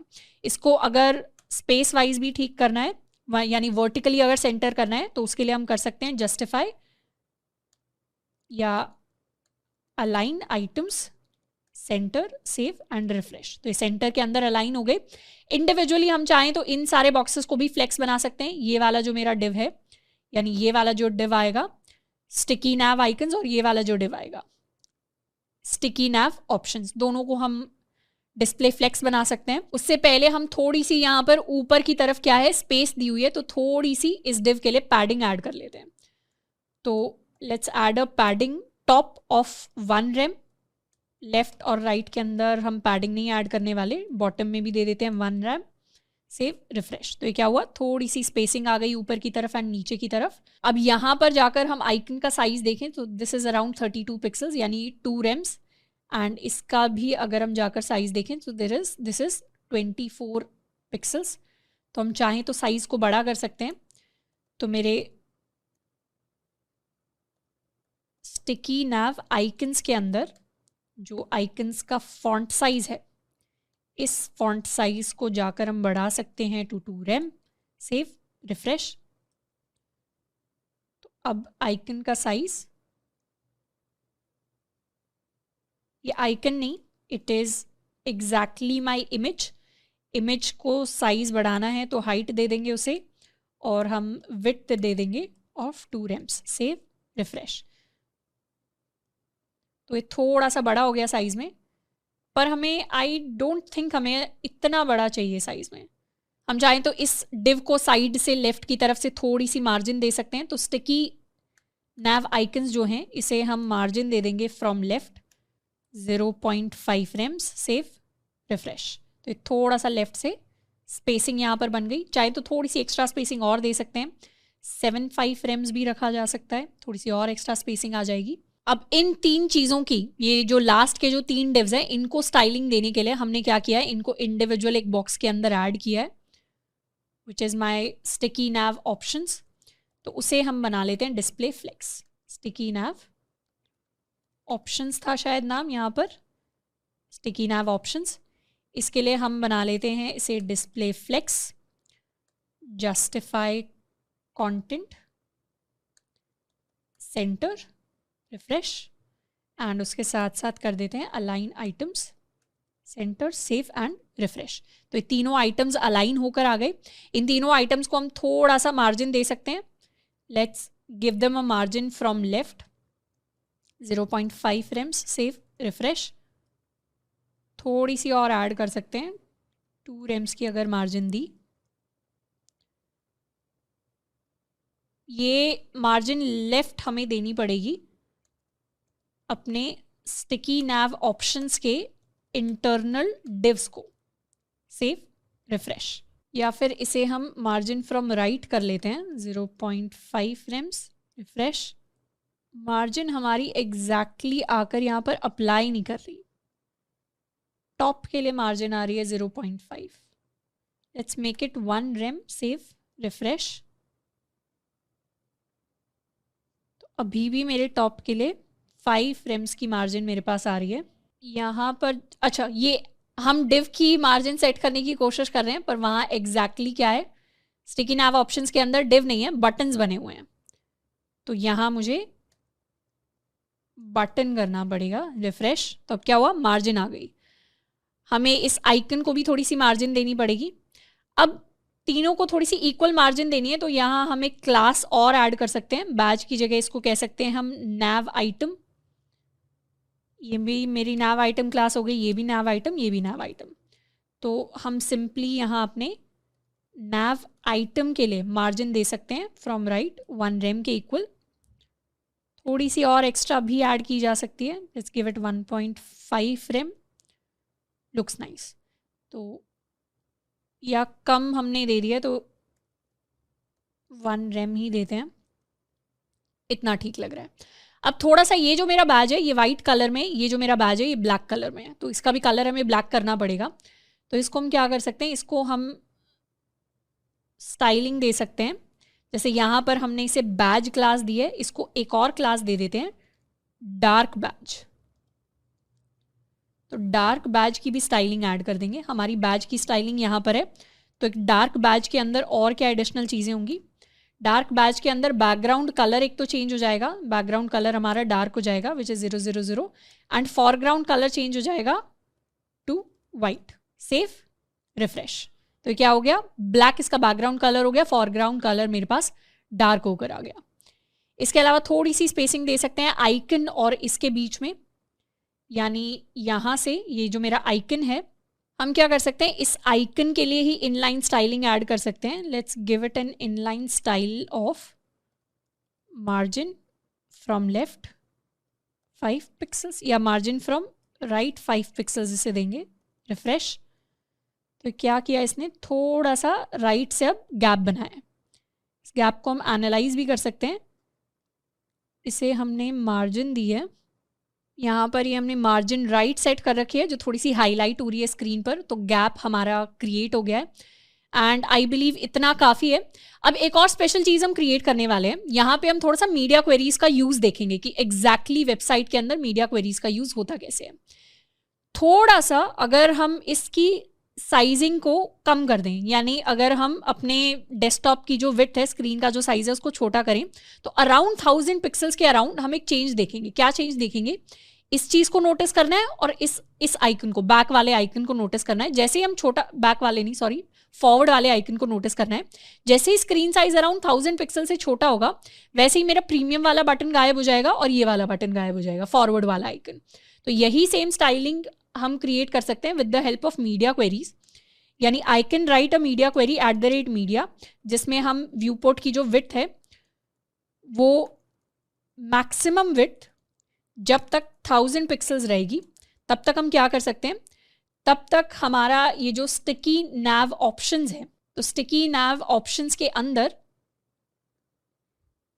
ये जो हमने क्लास क्रिएट की है इसे हाइड क्लास दे देते हैं, और ये वाला जो मेरा कौन से वाला आइकन हाइड होने वाला है, एग्जैक्टली फॉरवर्ड वाला जो आइकन है, इस आइकन को मुझे हाइड करना है तो इसको भी एक क्लास दे देते हैं हाइड। सेव कर देते हैं। जिस भी आइटम को हमने हाइड क्लास दी है उसके लिए हम डिस्प्ले को करना चाहते हैं नन। Save, refresh. तो जैसे ही हम अपना अब स्क्रीन साइज छोटा करेंगे 1000 पिक्सल्स के अराउंड, ये क्या होगा, ये गायब हो जाएंगे आइकन्स।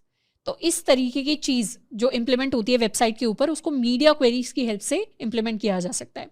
तो जब भी कोई आईपैड के ऊपर खोलेगा तो उसका स्क्रीन साइज करीबन इतना रहेगा, तो वहाँ पर हमारे ये वाले ऑप्शंस नहीं दिख रहे होंगे। तो यहाँ पर अपने नैव बार को हमने कंप्लीटली आई थिंक सेटअप कर लिया है। अब नेक्स्ट चीज़ जिसको हम सेटअप करने वाले हैं वो है मेरे एल्बम्स वाला सेक्शन, यानी ये वाला जो सेक्शन हमने बनाया है।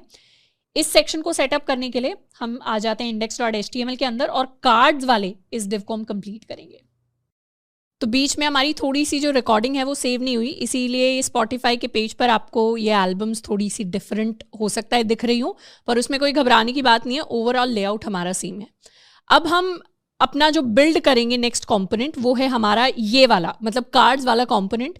इस कंपोनेंट को अगर ध्यान से देखें तो इसके अंदर भी हम नोटिस कर सकते हैं कि किस किस तरीके से हमारे डिफरेंट एलिमेंट्स यूज हुए हैं। यानी यहाँ सबसे ऊपर हमारे पास एक हेडिंग है, ये H2 हेडिंग की फॉर्म में हमें दिया हुआ है। उसके बाद हमारे पास ये कार्ड है। इस कार्ड को अगर ध्यान से देखें तो एक कार्ड के अंदर हमें एक इमेज दिख रही है, उसके बाद इसका टाइटल दिख रहा है, उसके बाद कुछ इन्फॉर्मेशन दिख रही है। उसी तरीके से दोबारा से यहाँ पर फिर से ये जो हेडिंग है इसको हम H2 हेडिंग कह सकते हैं। ये एक कार्ड आ गया, ये दूसरा कार्ड, तीसरा कार्ड, दोबारा से H2 heading and then cards. तो एक लेआउट जो फॉर्म हो रहा है that is basically full of H2 headings and उसके बाद बहुत सारे कार्ड्स हैं। तो इस तरीके का लेआउट बनाने के लिए हम आ जाते हैं अपने कार्ड्स डिव के अंदर। सबसे पहले अपनी एक H2 हेडिंग के अंदर ये वाली हेडिंग रखते हैं रिसेंटली प्लेड। तो रिसेंटली प्लेड एंड उसके बाद नीचे की तरफ हम एक डिव क्रिएट करेंगे, इसको बोल देते हैं कार्ड्स कंटेनर। इसी कार्ड्स कंटेनर के अंदर एक स्पेसिफिक लाइंस के जो सारे कार्ड हैं, मतलब जैसे ये वाला कार्ड है ये एक कार्ड कंटेनर के अंदर आएगा, ये तीनों कार्ड एक कार्ड कंटेनर के अंदर आएंगे, ये तीनों एक कार्ड कंटेनर के अंदर आएंगे। इस तरीके का लेआउट हम बिल्ड करना स्टार्ट करेंगे। कार्ड कंटेनर के अंदर हम एक कार्ड को क्रिएट कर सकते हैं। अब जब भी हम किसी भी कार्ड की बात करते हैं उस कार्ड के 3 पार्ट्स हैं। कौन से 3 पार्ट्स? पहली तो ये इमेज आ गई, यहाँ पर जो ये स्क्वायर में इमेज दिख रही है, पहला पार्ट है कार्ड का ये इमेज। दूसरा पार्ट है ये कार्ड का टाइटल टॉप 50 ग्लोबल एंड तीसरा पार्ट है किसी भी कार्ड का उसकी इन्फॉर्मेशन। उसी तरीके से यहाँ एक इमेज है, फिर कार्ड का टाइटल है, फिर उसकी इन्फॉर्मेशन, कार्ड पर इमेज, टाइटल एंड फिर उसकी इन्फॉर्मेशन। तो इस तरीके से कार्ड में 3 कंपोनेंट्स हैं। सबसे पहले ले आते हैं कार्ड की इमेज, उसके बाद हम एक पैराग्राफ बना लेते हैं जिसको हम क्लास दे देंगे कार्ड टाइटल। उसके बाद यहाँ पर हम क्रिएट कर लेते हैं एक और पैराग्राफ जिसको हम क्लास देने वाले हैं कार्ड की इंफॉर्मेशन। सबसे पहले शुरुआत करते हैं इमेज के साथ। तो इमेज के लिए हम अपने फोल्डर में जाएंगे, एसेट्स फोल्डर के अंदर हम कार्ड 1 image.jpg इस वाली इमेज को शो करवाएंगे। उसके बाद कार्ड टाइटल के अंदर हम क्या लिखने वाले हैं, टॉप 50 ग्लोबल। तो इसे सेम चीज़ को हम कॉपी कर लेते हैं एंड कार्ड का जो इन्फॉर्मेशन है उसके अंदर लिख सकते हैं your daily update of the most played tracks, your daily updates of the most played tracks. इसको कर लेते हैं सेव एंड नाउ रिफ्रेश। तो इस तरीके से मेरा कार्ड मुझे दिखाई देने लग जाएगा। यहाँ पर क्या है, ये मेरी H2 हेडिंग आ गई, उसके बाद ये मेरा कार्ड आ गया। हम चाहें तो कार्ड को एक बैकग्राउंड कलर भी दे सकते हैं ताकि उसका सारा एरिया स्पेसिफिकली दिखे। इस कार्ड को अगर ढंग से नोटिस करें तो ये क्या है, बैकग्राउंड इसका हल्का सा लाइट ग्रे है। ये वाला जो कलर है that is grey, this is light grey, basically same colour जो हमने यहाँ अपने बॉक्सेस को दिया था। तो इसे हम एक बार कार्ड के लिए जाते हैं और इसे एक बैकग्राउंड कलर दे देते हैं, लाइट ग्रे, रिफ्रेश। तो ये बेसिकली हमारा कार्ड है जो भी हमारे पास क्रिएट होकर आया है। अगर हम एक ही कार्ड को अच्छे से क्रिएट कर लें, उसको अच्छे से परफेक्ट कर लें, तो हम उस सेम क्लास को अगले वाले कार्ड्स को देख सकते हैं और बार बार हमें स्टाइलिंग लिखने की जरूरत नहीं पड़ेगी। तो इसीलिए अब हम अपने index.html के अंदर सिर्फ इतने पार्ट को, या हेडिंग को भी इंक्लूड कर लेते हैं, सिर्फ इतने पार्ट को एक बार के लिए हम स्टाइल करना शुरू करेंगे। यानी अपने कार्ड्स कंटेनर, अपने डिव कार्ड को हम एक बार स्टाइल करते हैं। सबसे पहले बात करेंगे कार्ड कंटेनर की। कार्ड कंटेनर को हम करने वाले हैं डिस्प्ले फ्लेक्स। इसको कर देते हैं सेव एंड रिफ्रेश। तो डिस्प्ले फ्लेक्स करने से अभी ज़्यादा चेंज नहीं आएगा, पर थोड़ी सी देर में जब हमारे पास मल्टीपल कार्ड्स होंगे तब हमें समझ में आएगा कि हमने एक्चुअली कार्ड्स कंटेनर को डिस्प्ले फ्लेक्स क्यों दिया है। अब एक बार कार्ड की स्टाइलिंग की बात कर लेते हैं। कार्ड की स्टाइलिंग के अंदर सबसे पहले तो हमें इसे एक विड्थ देनी पड़ेगी। अगर थोड़ा सा देखें, एनालाइज करें इसे, अभी अपने बॉक्स मॉडल के अंदर कितनी विड्थ दी हुई है। इसके बॉक्स मॉडल में जाए तो अराउंड 200 पिक्सल्स विड्थ है, 300 के करीबन इसको हाइट मिल रखी है यहाँ पर जैसे ही हम स्क्रॉल बाहर की तरफ करेंगे तो इसकी विड्थ थोड़ी सी कम होती चली जाएगी। तो यहाँ पर हम इसे अराउंड 150 पिक्सल्स के अबाउट विड्थ दे सकते हैं। रिफ्रेश करेंगे तो इसकी विड्थ क्या हो गई, कन्फाइन हो गई। ये जो कार्ड की इमेज है इसको भी हम अलग से विड्थ दे सकते हैं। मतलब अगर हम कार्ड इमेज यहाँ पे जाके क्लास दे देते हैं, इसे एक कार्ड इमेज, सेव। यहाँ कार्ड इमेज को हम विड्थ देने वाले हैं 100%, सेव एंड रिफ्रेश। तो क्या हुआ, कार्ड इमेज बिल्कुल अपने पूरे के पूरे कार्ड की विड्थ में आकर समा गई है और इस तरीके का कार्ड लेआउट हमारे लिए क्रिएट होना शुरू हो गया है। हम इस कार्ड को एक बॉर्डर रेडियस भी दे सकते हैं इसके एजेस को कर्व्ड बनाने के लिए। तो इसे एक बॉर्डर रेडियस दे देते हैं। Let's give it 1 rem of border radius, refresh. इस तरीके से नीचे से कर्व्ड हो गया है, थोड़ा सा कम देते हैं 0.5 rem के इक्वल, तो थोड़ा सा कम कर्व्ड होगा। इसके साथ साथ इमेज ऊपर से ओवरलैप कर रही है हमारे कार्ड के बैकग्राउंड को, तो इमेज को भी हम सेम बॉर्डर रेडियस देने वाले हैं। Save and refresh. तो एक कंप्लीटली कर्व्ड हो गया। अब ये जो साइड से स्पेसिंग है, थोड़ी सी हमें स्पेसिंग देनी पड़ेगी। क्यों? क्योंकि लेफ्ट से यहाँ पर ये एग्जैक्टली शुरुआत से शुरू नहीं हो रहा, थोड़ी सी यहाँ पर स्पेस है मेन स्पॉटिफाई के पेज पर। तो वो स्पेसिंग देने के लिए हम क्या कर सकते हैं, हमारा जो ये मेन कंटेनर है यानी मेन कंटेंट है, इसके अंदर जाकर हम ये स्पेसिंग ऐड कर सकते हैं। तो ऊपर जाएंगे, मेन कंटेंट के अंदर हम लेफ्ट और राइट से थोड़ी सी पैडिंग ऐड कर देते हैं। पैडिंग के अंदर टॉप के लिए पैडिंग 0 रखेंगे, अभी हम राइट से पैडिंग रखने वाले हैं अराउंड 1.5 rem, बॉटम से भी 0 एंड लेफ्ट से भी 1.5 rem। Save, refresh. तो इस तरीके से थोड़ा सा पैडिंग आ गई, तो थोड़ा सा बेटर एक लेआउट निकल कर आ रहा है। इसके अलावा हम चाहें तो कार्ड को भी एक पैडिंग दे सकते हैं। इसे हर तरफ से एक पैडिंग दे देते हैं of 1 rem, save and refresh. तो क्या हुआ, थोड़ी सी एक्स्ट्रा स्पेस जो है वो क्रिएट हो गई। अब कार्ड वैसा वैसा दिखना शुरू हो गया जैसा हमारा ओरिजिनल स्पॉटिफाई का कार्ड है। एक और चीज़, ये जो हेडिंग है ऊपर वाली, इसे हम थोड़ा सा डार्क बनाएंगे कुछ इस तरीके से। मतलब इसका फॉन्ट वेट हम थोड़ा सा बढ़ाने वाले हैं। क्यों? क्योंकि यहाँ पर भी मेन स्पॉटिफाई के पेज पर भी इसका जो फॉन्ट वेट है वो थोड़ा सा डार्क है एंड ये वाला फॉन्ट थोड़ा सा छोटा है साइज में एंड थोड़ा सा ओपेसिटी भी इसकी कम लग रही है। तो वही सेम चीज़ हम यहाँ करेंगे।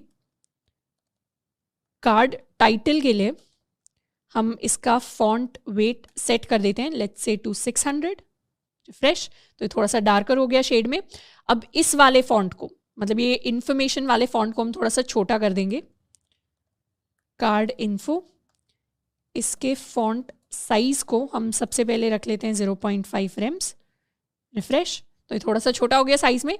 साथ के साथ इसकी ओपेसिटी भी थोड़ी सी डिक्रीज की जा सकती है, 0.5, रिफ्रेश। तो इस तरीके का ग्रेश सा हमें दिखाई दे रहा है। एक और चीज़ हम कर सकते हैं, ट्रैक्स के बाद हम ऐड कर सकते हैं 3 डॉट्स, सेव एंड रिफ्रेश। तो ये इस तरीके से लगेगा कि कुछ इनकम्प्लीट है एक लाइन जो क्लिक करने से अब खुलने वाली है। फॉन्ट को हम चाहें तो थोड़ा सा और बढ़ा सकते हैं। फॉन्ट को थोड़ा सा और बढ़ाने के लिए we can make it 85 rems। तो ये इस तरीके से आ जाएगा। पर हम 2 लाइंस के अंदर जाते हैं तो कुछ इस तरीके का हम टेक्स्ट लिख देते हैं इस पर। तो ये मेरा एक कार्ड तैयार है, ये मेरी हेडिंग हो गई, ये मेरा कार्ड हो गया। अब इसी सेम लेआउट को हमें कॉपी पेस्ट करके मल्टीपल हेडिंग्स एंड कार्ड्स को क्रिएट करना है अपने मेन कंटेंट के अंदर। तो अपने index.html के अंदर जाकर ये जो हेडिंग एंड जो मेरे कार्ड्स कंटेनर तक वाला पार्ट है, यहाँ पर मेरा कार्ड्स कंटेनर आएगा। इनफैक्ट हम क्या कर सकते हैं, इस कार्ड्स क्लास को हम यहाँ से हटा सकते हैं।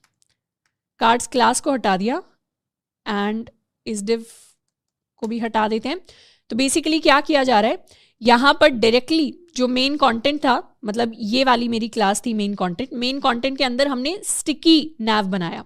स्टिकी नैव को एक बार क्लोज कर देते हैं, ये मेरा स्टिकी नैव बना एंड उसके बाद हमने डायरेक्टली यहाँ से स्टार्ट कर दिया है अपनी हेडिंग एंड कार्ड्स कंटेनर। उसी तरीके से सेम लेआउट को थोड़ा सा इसे बेटर प्लेस कर देते हैं ताकि ज़्यादा रीडेबल बन जाए। हमने इसका बेसिकली पेरेंट हटा दिया है, थोड़ी सी एक स्पेस भी दे देते हैं लाइन की।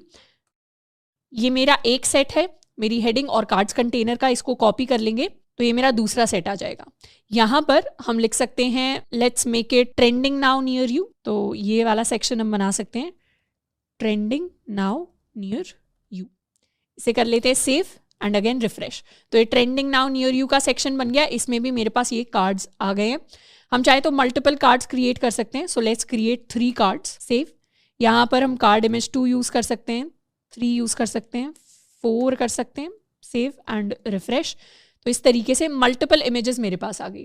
अब ये जो मल्टीपल इमेजेस है, हमने क्या किया है, यहाँ पर कार्ड कंटेनर की जगह कार्ड्स कंटेनर होगा। रिफ्रेश। तो कार्ड्स कंटेनर को भी डिस्प्ले फ्लेक्स दिया है। डिस्प्ले फ्लेक्स की मदद से सारे के सारे कार्ड्स जो इंडिविजुअली डिव्स हैं वो सेम लाइन के अंदर आ रहे हैं, पर अभी उनके अंदर प्रॉपर स्पेसिंग नहीं है। प्रॉपर स्पेसिंग लाने के लिए हम इन सबको कुछ मार्जिन दे सकते हैं।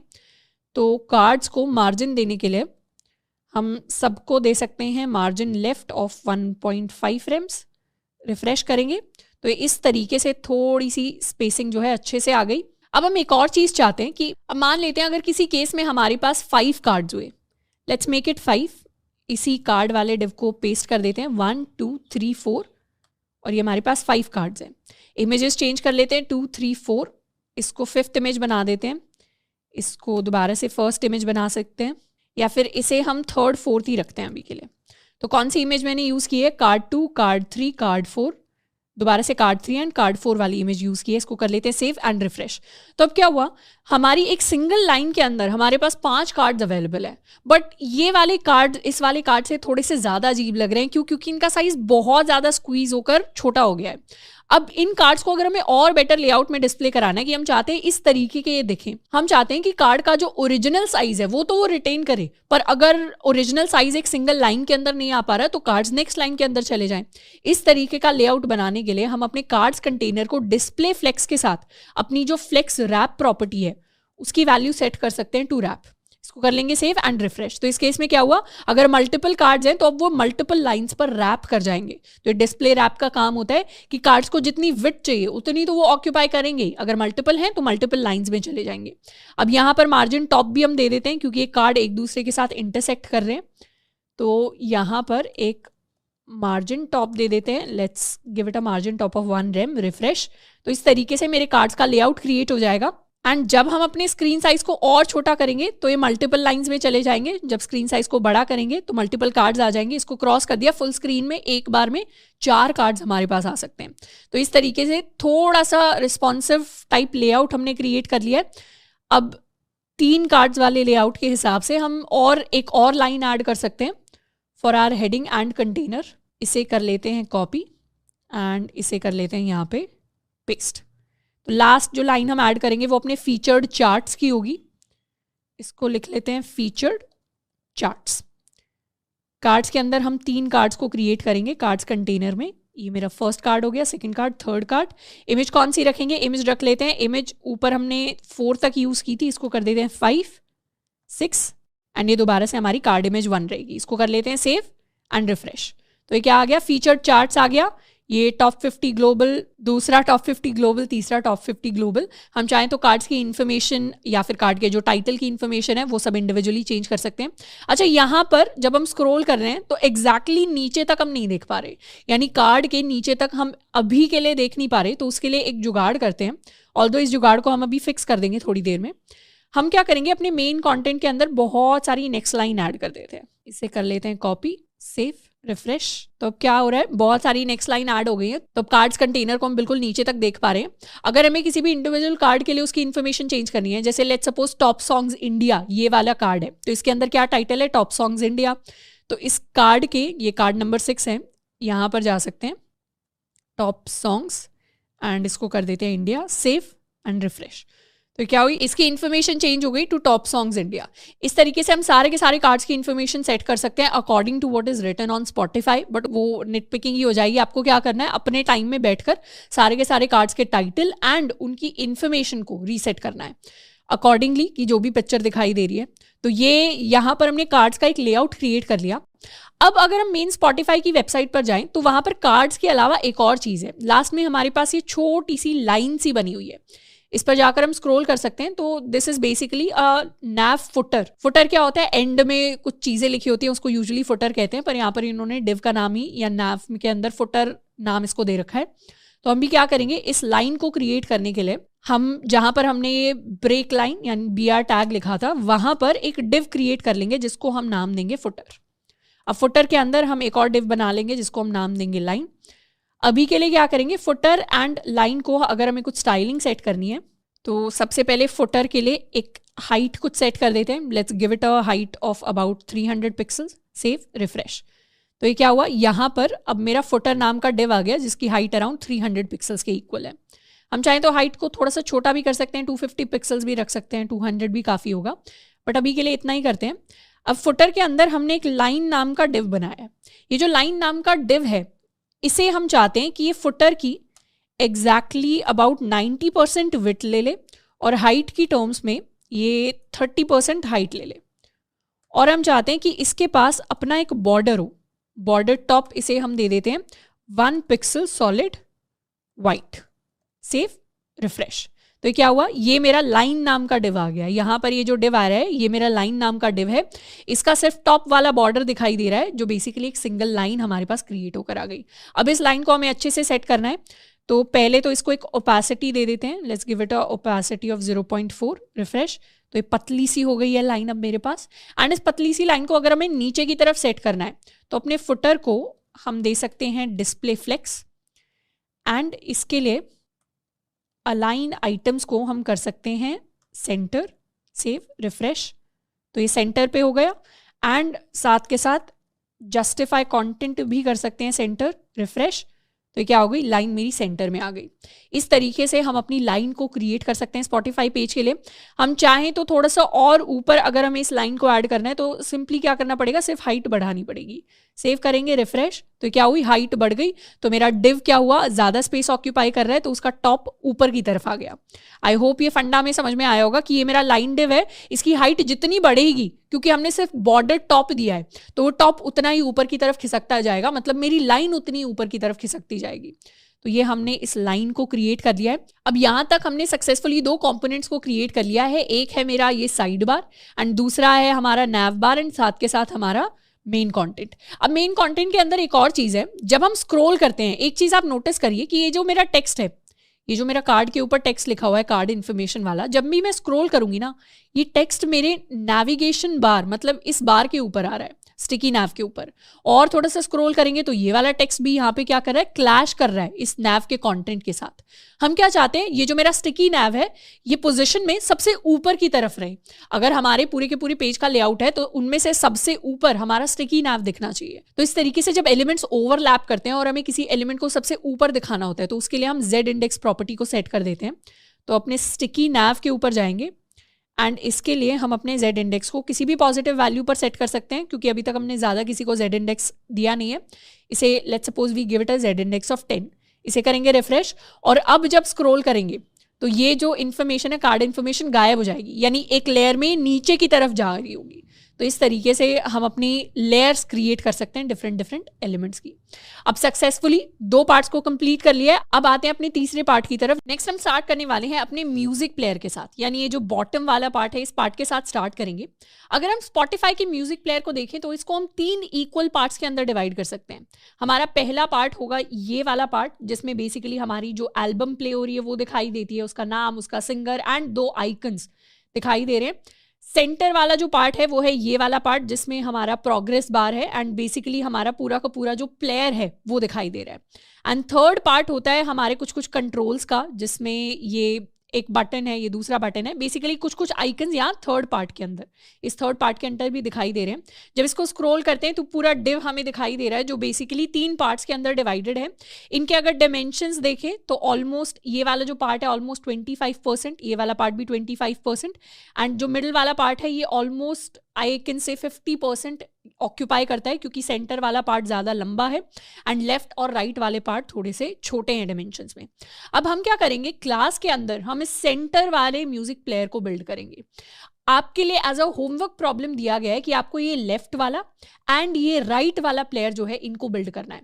अब इन दोनों को बिल्ड करने के लिए ऑलरेडी जो आइकन्स है वो आपको दिए गए हैं, तो इन दोनों को बिल्ड करना आपकी रिस्पॉन्सिबिलिटी रहेगी। बीच वाला जो पार्ट है इसे हम बिल्ड कर रहे होंगे। एंड प्लीज मैं आपको बता रही हूँ कि जो दोनों होमवर्क प्रॉब्लम्स हैं उनको कंप्लीट जरूर करना है, क्योंकि एक बार हमने देख कर, वीडियो ट्यूटोरियल के साथ देख कर या क्लास के साथ देख कर किसी असाइनमेंट को, किसी प्रोजेक्ट को कंप्लीट कर लिया, वो बहुत अच्छी चीज है, बट उसके बाद हमारी खुद से चीजों को करने वाली आदत जो है वो तभी बनेगी जब हम एक्चुअली जाकर हैंड्स ऑन खुद से चीजों को प्रैक्टिस करेंगे, खुद से लिख लिख कर चीजों को देखेंगे। तब हमें आइडिया लगेगा कि हाँ, जब फर्स्ट टाइम हम एज अ डेवलपर चीजों को बिल्ड करते हैं, चाहे वो रेप्लिकेट करना, क्लोन बनाना ही क्यों ना हो, उसके अंदर हमें काफी ज्यादा टाइम लगता है, हमें एनालाइज करना पड़ता है कि कौन कौन सी प्रॉपर्टीज हम यूज कर रहे होंगे। क्योंकि ट्यूटोरियल को देखते टाइम या लेक्चर को देखते टाइम हमें पहले से पता होता है कि हाँ, ये वाली प्रॉपर्टी हमें यूज करनी है, बट जब खुद से कुछ बनाना पड़ता है तो उस टाइम पर हमें सोचना पड़ता है कि इतनी सारी CSS के अंदर हमने प्रॉपर्टीज पढ़ी, पर यहाँ पर कौन सी स्पेसिफिक प्रॉपर्टीज हमारे काम आएंगी। तो इसीलिए सेल्फ प्रैक्टिस बहुत ज़्यादा ज़रूरी है अगर हमें एक अच्छा डेवलपर बनना है तो। और अच्छा डेवलपर बनने के लिए क्या करना है, इस चीज़ को as a homework problem treat करना है, इस चीज़ को as a homework problem treat करना है, और ये बहुत ईजी होने वाला है। यहाँ पे क्या करना है, एक छोटी सी इमेज लगानी है, ये दोनों पैराग्राफ की फॉर्म में आप छोटे छोटे टेक्स्ट लिख सकते हैं, और ये 2 आइकन्स ऐड करने हैं। राइट साइड में आपको ये 5 आइकन्स ऐड करने हैं, और फिर हमारा जो एक इनपुट का टाइप होता है रेंज, जिसको हमने इनपुट एलिमेंट स्टडी करते टाइम पढ़ा था CSS में, उस रेंज को यूज करके ये स्क्रॉल बार हम थोड़ा सा इस तरीके से क्रिएट कर सकते हैं। तो यहाँ पर हम सेंटर वाला जो म्यूजिक प्लेयर है इसको बनाने वाले हैं। सबसे पहले तो हमारा जो पूरा का पूरा म्यूजिक प्लेयर है उसको 3 पार्ट्स में डिवाइड कर लेते हैं। पहला पार्ट हमारा एल्बम का पार्ट होगा, दूसरा पार्ट हमारा प्लेयर होगा, एंड तीसरा पार्ट हमारे कंट्रोल्स होंगे। तो ये है हमारा डिव फॉर म्यूजिक प्लेयर। यहाँ पे 3 डिव्स हम बनाने वाले हैं। एक हमारा एल्बम का डिव होगा, दूसरा डिव हमारा प्लेयर का डिव होगा, एंड तीसरा डिव होगा हमारा कंट्रोल्स का डिव। अब इसमें ये एल्बम वाला एंड कंट्रोल वाला डिव आपके लिए होमवर्क प्रॉब्लम है, हम बिल्ड करेंगे अपना प्लेयर वाला डिव। अब प्लेयर वाले डिव को भी अगर हम ध्यान से देखें तो इसके भी 2 कंपोनेंट्स हैं। एक है ये वाला डिव जिसके अंदर हमारे पास बेसिकली 5 आइकन्स है, ये फर्स्ट आइकन, ये second icon, third icon, fourth, fifth, इस तरीके से मल्टीपल आइकन्स है। ये हैं हमारे प्लेयर कंट्रोल्स, यानी प्लेयर को कंट्रोल करने के लिए कौन कौन से आइकन्स या कौन कौन से ऑप्शंस है हमारे पास। एंड नीचे वाला जो पार्ट है इसको हम प्लेबैक बार कह सकते हैं, या इसको हम प्रोग्रेस बार कह सकते हैं, कि किस तरीके से प्रोग्रेस हो रही है हमारा जो भी गाना प्ले कर रहा है। तो 2 डिव्स हम बना लेते हैं, एक को बोलेंगे प्लेयर कंट्रोल्स एंड दूसरे को हम बोलने वाले हैं प्रोग्रेस बार या प्लेबैक बार, कुछ भी नाम हम इसको दे सकते हैं। प्लेयर कंट्रोल के अंदर हमें क्या करना है, सिंपली 5 आइकन्स को एक के बाद एक सिंगल लाइन के अंदर डिव के अंदर ऐड करना है, और प्रोग्रेस बार के अंदर हमें टाइम दिखाना है। एक तो ये मेरा करंट टाइम जो भी दिख रहा होगा, एंड ये लास्ट में टोटल टाइम। करंट टाइम मतलब अभी तक कितने टाइम पर हम आए हैं। करंट टाइम अभी 0052 सेकेंड्स है। यहाँ पर टोटल जो टाइम है वो हमेशा कांस्टेंट रहता है, ये चेंज नहीं होता। तो बेसिकली फर्स्ट लाइन के अंदर मुझे 5 आइकन्स को ऐड करना है, सेकेंड लाइन के अंदर 2 टाइम्स आएंगे, current time and total time, and बीच में आएगा मेरा एक input element of type range. तो इसको हम क्रिएट करने वाले हैं। ये आइकन्स आपको ऑलरेडी मिले हुए हैं। तो हम क्या करेंगे, सबसे पहले अपने आइकन को ऐड करेंगे in the form of an image. Image के अंदर इसका सोर्स लिख लेते हैं। एसेट्स के अंदर जाकर हमारा ये वाला प्लेयर आइकन 1 यहाँ पे ऐड करेंगे। इसको एक क्लास भी हम दे सकते हैं साथ के साथ। Let's call it player control icon, and इसी तरीके से हम 4 और आइकन्स को ऐड करेंगे। ये मेरा आइकन 2 हो जाएगा, ये मेरा आइकन 3 हो जाएगा, ये मेरा आइकन 4 हो जाएगा, ये मेरा आइकन 5 हो जाएगा। इसको कर लेते हैं सेव। एंड प्रोग्रेस बार के अंदर मुझे क्या क्या क्रिएट करना है? प्रोग्रेस बार के अंदर एक तो मेरा करंट टाइम आएगा, फिर इनपुट टाइप रेंज आएगा, एंड उसके बाद दोबारा से मेरा टोटल टाइम आएगा। तो करंट टाइम के लिए हम क्या करेंगे? एक स्पैन बना लेंगे। स्पैन के अंदर अपना current time, let's make it 0 0 शुरुआत में, एंड इसे हम क्लास दे देते हैं करंट टाइम। एंड इसी तरीके से हम एक और क्लास बना देंगे, इसको कहेंगे टोटल टाइम, एंड इसके अंदर अभी के लिए 333 लिख देते हैं, 333। और यहाँ पर बीच में हम एक और अपना इनपुट टाइप बनाएंगे रेंज, तो इसे कह देते हैं input type is equal to range. Range के लिए हम अपनी मिनिमम वैल्यू रख सकते हैं 0, अपनी मैक्सिमम वैल्यू रख सकते हैं हम 100। इनफैक्ट ये जो हम इनपुट टाइप रेंज बना रहे हैं, इसको हम अपनी क्लास दे देते हैं प्रोग्रेस बार, क्योंकि इससे हमें प्रोग्रेस पता चल रही है। एंड इस बाहर वाले आउटर डिव को हम क्लास दे देते हैं प्लेबैक बार। इसे कर लेते हैं सेव, एंड यहाँ पे कर लेंगे जाके रिफ्रेश। तो यहाँ पे कुछ इस तरीके की चीज़ें हमें दिखाई देनी स्टार्ट हो गई हैं।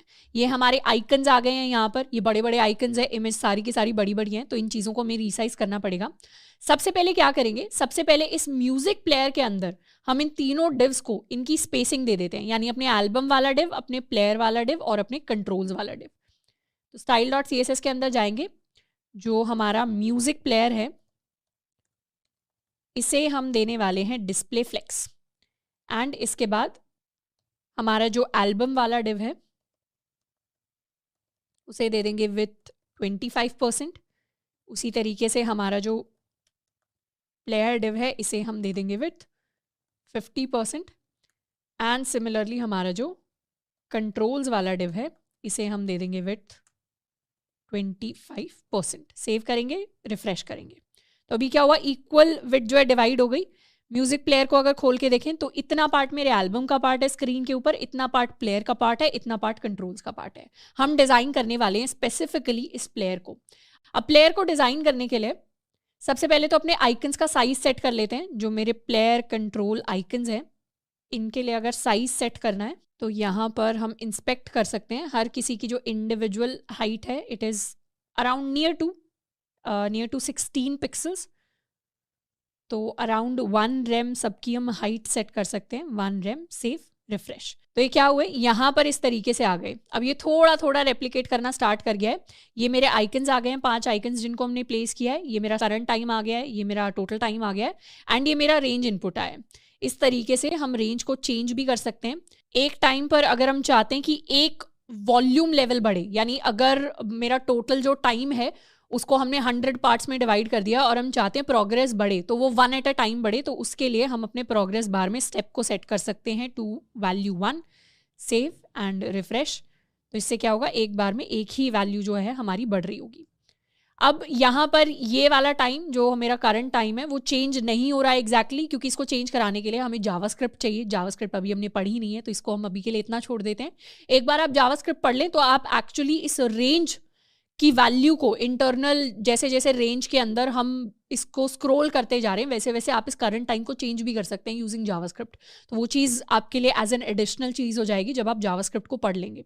तो एक प्रोजेक्ट है, उसके अंदर जितने फीचर्स हम बिल्ड कर रहे हैं उतने तो हैं ही, उसके अलावा आप चाहें तो एडिशनल फीचर्स और बिल्ड कर सकते हैं जैसे जैसे हम जावास्क्रिप्ट या बाकी चीज़ें पढ़ रहे होंगे। थोड़ा सा और चीज़ों को क्लियर करने के लिए हम इन तीनों बॉक्सेस को अलग अलग जो बैकग्राउंड कलर है वो भी देकर देख सकते हैं। लेट्स सपोज हमने अपनी एल्बम को पिंक बैकग्राउंड कलर दे दिया। हम ऐसा सा ही कुछ background colour, let's suppose we give it an background colour of orange, and इसे हम दे देते हैं कौन सा बैकग्राउंड कलर, येलो या ग्रीन, इसे दे देते हैं, सेव, रिफ्रेश। तो ये वाला पार्ट होमवर्क है, ये वाला पार्ट होमवर्क है। हम बीच में बेसिकली चीज़ों को सेंटर करके देख रहे होंगे। अब सबसे पहले काम करेंगे अपने इस आइकन वाले डिव के ऊपर। तो सबसे पहले तो जो हमारा म्यूजिक प्लेयर है, इसे जिसे हमने डिस्प्ले फ्लेक्स दिया है, इसके जस्टिफाई कंटेंट को हम कर देते हैं स्पेस बिटवीन, सेव, रिफ्रेश। तो क्या होगा? बीच में जितनी स्पेस होगी वो एडिशनल बीच में रह जाएगी कंटेंट के। एंड इसके अलावा अलाइन आइटम्स को कर देते हैं to centre, save and refresh. तो आइटम्स क्या हो गए? सेंटर में जाके अलाइन हो गए। अब बात करते हैं अपने आइकन्स की। तो सबसे पहले प्लेयर कंट्रोल जो है उसे भी यही सेम 3 प्रॉपर्टीज हम देने वाले हैं, क्योंकि इंडिविजुअली जहाँ पर हमारे आइकन्स आ रहे हैं उसे भी हम सेम वैल्यू देंगे। यानी हमारा ये जो प्लेयर कंट्रोल्स है, let me highlight it for you, ये जो हमारे प्लेयर कंट्रोल्स हैं इनको हम डिस्प्ले फ्लेक्स देने वाले हैं। इसे कर लेते हैं क्लास, कंट्रोल नहीं कंट्रोल्स हो जाएगी, सेव एंड रिफ्रेश। तो अब क्या हुआ, मेरे आइकन सेंटर में आ गए। यहाँ पर स्पेस बिटवीन की जगह इसको भी हम कर देंगे सेंटर, तो क्या होगा, आइकन सारे के सारे सेंटर में आ गए। हम अब हर इंडिविजुअल आइकन को बीच में कुछ स्पेस दे सकते हैं, तो इन्हें कुछ मार्जिन दे देते हैं। Let's give them a margin from right hand side. Margin right भी दे सकते हैं, मार्जिन लेफ्ट भी दे सकते हैं। 2 रेम्स का अगर मार्जिन दे दिया तो इस तरीके से जो प्लेयर कंट्रोल्स हैं वो स्प्रेड हो जाएंगे। बैकग्राउंड कलर अब चाहें तो हटा सकते हैं, क्योंकि बैकग्राउंड जो है म्यूजिक प्लेयर का वो कम्प्लीटली ब्लैक रहेगा। Save and refresh. तो मेरे आइकन्स जो हैं कुछ इस तरीके से आएंगे। अब इन आइकन्स के अंदर एक चीज़ हम नोटिस करेंगे, ये जो मेरा सेंटर वाला यानी ये वाला आइकन है, ये वाला बटन है, ये साइज में थोड़ा सा बड़ा है as compare to these buttons. Also ये बटन पहले से ही इसकी मैक्सिमम ओपेसिटी है, यानी स्क्रॉल करने से कुछ साइज बड़ा हो रहा है, इसकी ओपेसिटी कम या ज़्यादा नहीं हो रही। जबकि ये जो साइड वाले 2 आइकन्स है इन पर स्क्रॉल करने से इनकी ओपेसिटी बढ़ रही है। तो बाय डिफॉल्ट हम अपने प्लेयर आइकन्स की जो ओपेसिटी है we are going to set it around 0.7। तो ये थोड़े से क्या होंगे, कलर में डल हो जाएंगे। पर जैसे ही हमारे प्लेयर आइकन्स पर हम हवर करेंगे, जैसे ही हम इन पर हवर करेंगे वैसे ही क्या होगा, ओपेसिटी इनकी इंक्रीज हो जाएगी टू 1। Save refresh. तो जैसे ही हवर किया ओपेसिटी इंक्रीज हो रही है टू 1। और ये जो सेंटर वाला है इसे हम इनलाइन स्टाइलिंग की हेल्प से थोड़ा सा पहले से ही साइज में बड़ा कर देंगे। तो ये है मेरा थर्ड वाला आइकन। थर्ड वाले आइकन के लिए थोड़ा सा हम स्टाइल ऐड कर सकते हैं। Let's give it an initial opacity of value 1। Save refresh. तो ये पहले से ही लाइट है एंड इसका हम साइज भी इंक्रीज कर सकते हैं। तो इसका जो फॉन्ट साइज है let's increase it to 2 rem. Save refresh. हमारे म्यूजिक प्लेयर के अंदर जाकर प्लेयर के अंदर हमारे प्लेयर कंट्रोल्स में जो हमारा थर्ड आइकन था, या ये क्योंकि एक इमेज है तो फॉन्ट साइज की जगह इसको हम एक हाइट दे देते हैं of 2 Rhames. Save and refresh. तो ये क्या हुआ, साइज में अब बड़ा हो गया। अब ये बहुत सिमिलर सा लग रहा है जैसा हमारा स्पॉटिफाई का प्लेयर है, काफ़ी सिमिलर सा लग रहा है। हम चाहें तो मार्जिन राइट को थोड़ा सा कम कर सकते हैं, 2 रेम्स की जगह we can make it 1.75। Refresh. तो थोड़ा सा और पास पास आ जाएंगे।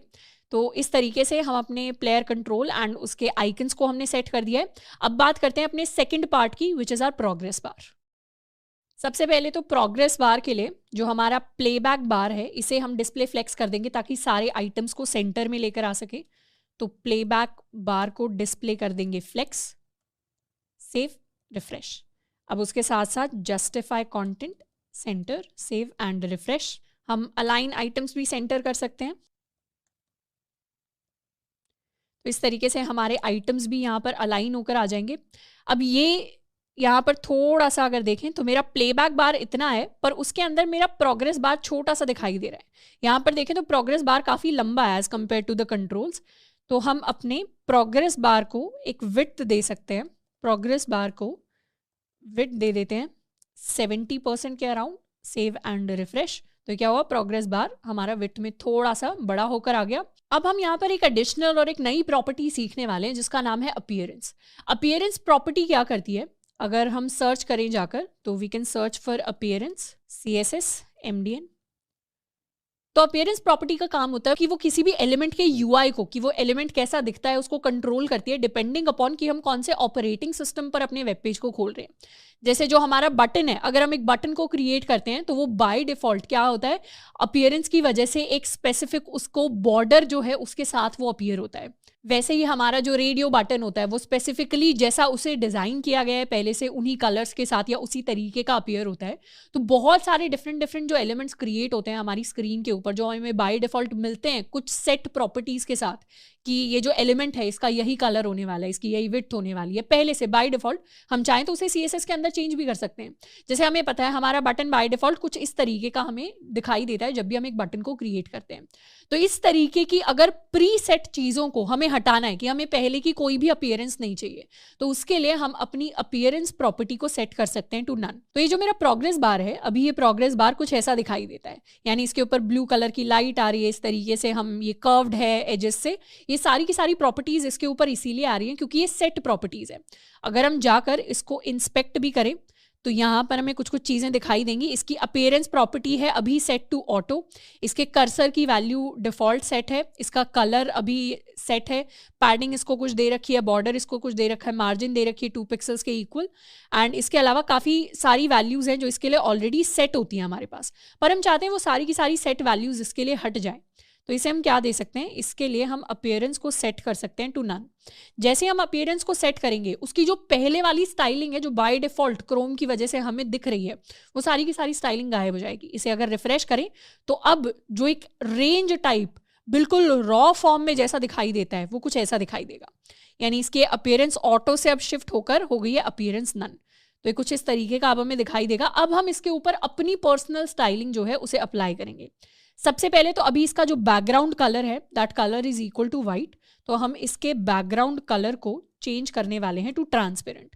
ट्रांसपेरेंट यानी बिल्कुल पीछे का जो बैकग्राउंड है उसी पर ओवरलैप कर जाएगा। ट्रांसपेरेंट होने की वजह से क्या हो रहा है, अब ये प्लेबैक बार जो है वो दिखाई भी नहीं दे रहा, पर हम इससे शुरुआत करेंगे, बिल्कुल ट्रांसपेरेंट इसको करते चलेंगे। इसके अलावा इसके लिए हम इसका जो कर्सर है उसको सेट कर देंगे टू पॉइंटर।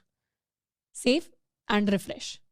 तो कर्सर पॉइंटर सेट करने से क्या हुआ, जैसे ही हम इस पर आकर स्क्रॉल कर रहे हैं वैसे ही हमारे पास हैंड वाला जो सिंबल है वो आ गया। इस हैंड वाले सिंबल की मदद से हम अपनी ये जो बॉल होती है जिसको आगे पीछे कर सकते हैं, इसको बेसिकली हम अपना थंब कह देते हैं, तो इसको आगे पीछे अगर हमें करना है तो उसके लिए हमारे पास एक अलग टाइप का पॉइंटर आ गया।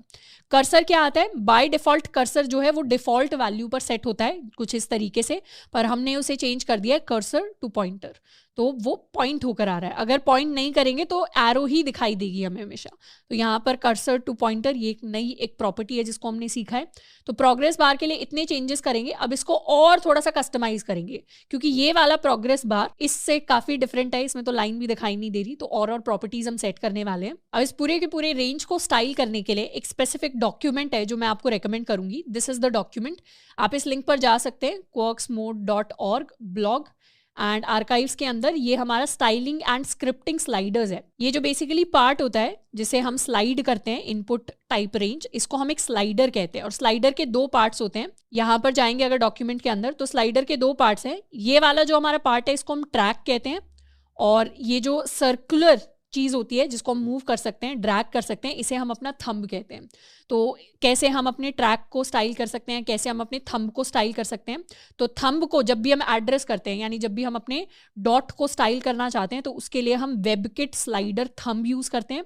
और जब भी हम अपने ट्रैक को स्टाइल या उसकी ट्रैक की CSS लिखना चाहते हैं तो उसके लिए हम WebKit slider runnable track use करते हैं। अब ये जो दोनों चीज़ें हैं, यानी वेबकिट स्लाइडर थंब और वेबकिट स्लाइडर रनेबल ट्रैक, ये दोनों हमारे सूडो एलिमेंट्स होते हैं CSS के अंदर।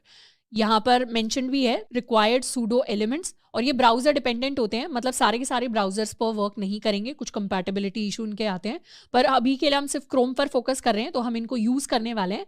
एंड इनको यूज़ करके हम अपना जो स्लाइडर है, यानी जिसके अंदर हमारा थंब भी आ जाता है, जिसके अंदर हमारा ट्रैक भी आ जाता है, उसको हम स्टाइल करने वाले हैं। और अगर आपको और ज़्यादा डिटेल में पढ़ना है कि कैसे स्लाइडर्स का CSS चेंज किया जा सकता है, तो उसके लिए हम इस डॉक्यूमेंट को जाकर एक बार गो थ्रू कर सकते हैं, इस डॉक्यूमेंट को रीड कर सकते हैं। अभी के लिए आ जाते हैं ओरिजिनल अपने कोड पर। ओरिजिनल कोड के अंदर सबसे पहले अपने प्रोग्रेस बार के लिए हम स्टाइल करेंगे उसके ट्रैक को।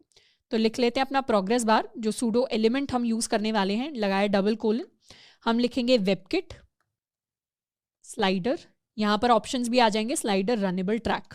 अब इस ट्रैक के लिए हमें कुछ कुछ चेंजेस लेकर आने हैं। सबसे पहले तो हम चाहते हैं कि इसका जो बैकग्राउंड कलर है वो थोड़ा सा वाइटिश कलर हो जाए। ये जो कलर है this is not exactly white, this colour is DDD। अगर करें, रिफ्रेश करें तो कुछ इस तरीके का कलर है, मतलब वाइट से थोड़ा सा डल, थोड़ा सा ग्रेइश जैसा कलर है। तो इस तरीके का कलर हमें चाहिए बैकग्राउंड के लिए। उसके बाद इसे थोड़ा सा राउंडेड बनाने के लिए हम इसे एक बॉर्डर रेडियस दे सकते हैं। बॉर्डर रेडियस हम दे सकते हैं 100 पिक्सल्स की। Save and refresh. तो ये क्या हुआ, कर्व्ड हो गया कॉर्नर से। ये भी थोड़ा सा थिक लग रहा है, तो इसकी हाइट को कम करने के लिए हम क्या कर सकते हैं, इसे एक हाइट दे सकते हैं। Let's give it a height of 1 rem, यानी 16 पिक्सल्स। रिफ्रेश किया तो अब ये 16 पिक्सल्स है। थोड़ी सी और छोटी हाइट करनी है तो इसे 0.5 रेम्स दे सकते हैं। रिफ्रेश तो ये अभी 0.5 रेम पे आया है। थोड़ा सा और पतला करना है तो 2.5 रेम दे सकते हैं। सेव एंड रिफ्रेश तो और पतला होकर 0.25 रेम्स पर आ गया। हम चाहें तो इसे और हल्का सा और थिन कर सकते हैं। Let's give it 1.5 rem. Refresh तो ये क्या हुआ 15 रेम्स पर आ गया। आई थिंक थोड़ा सा 2 ट्राई करते हैं to make it more similar. I think this seems good. 0.2 rems की हमने इसे हाइट दे दी है और अब ये कुछ इस तरीके का हमें दिखाई दे रहा है। हमारा ट्रैक तो तैयार हो गया। यहाँ पर ये जो हमारा थंब है ये अभी भी इस पर सेंटर्ड नहीं है, यानी ये थोड़ा सा नीचे की तरफ आ रहा है, एग्जैक्टली इसके ऊपर प्लेस नहीं हो रहा। तो अब क्या करेंगे, इस थंब को हम स्टाइल करेंगे। थंब को स्टाइल करने के लिए दोबारा हम लिख सकते हैं अपना progress bar and double colon हम लिखेंगे वेबकिट एंड वेबकिट के बाद स्लाइडर।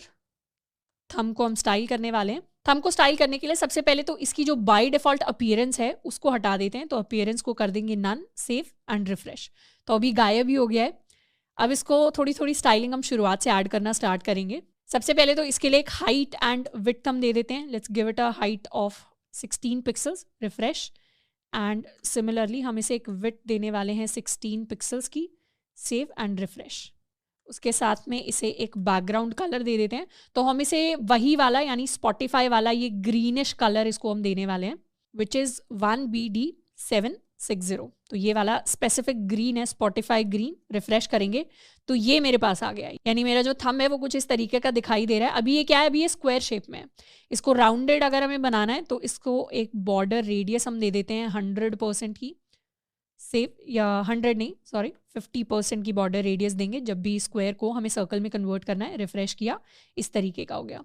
हम चाहें तो यहाँ पर 16 पिक्सल्स की जगह we can also make it 1 rem and similarly यहाँ पर 1 रेम, सेव एंड रिफ्रेश। तो इस तरीके का सर्कल हमारे पास आ गया। अब इसे थोड़ा ऊपर की तरफ शिफ्ट करने के लिए इसको हम एक मार्जिन दे सकते हैं, मार्जिन फ्रॉम टॉप।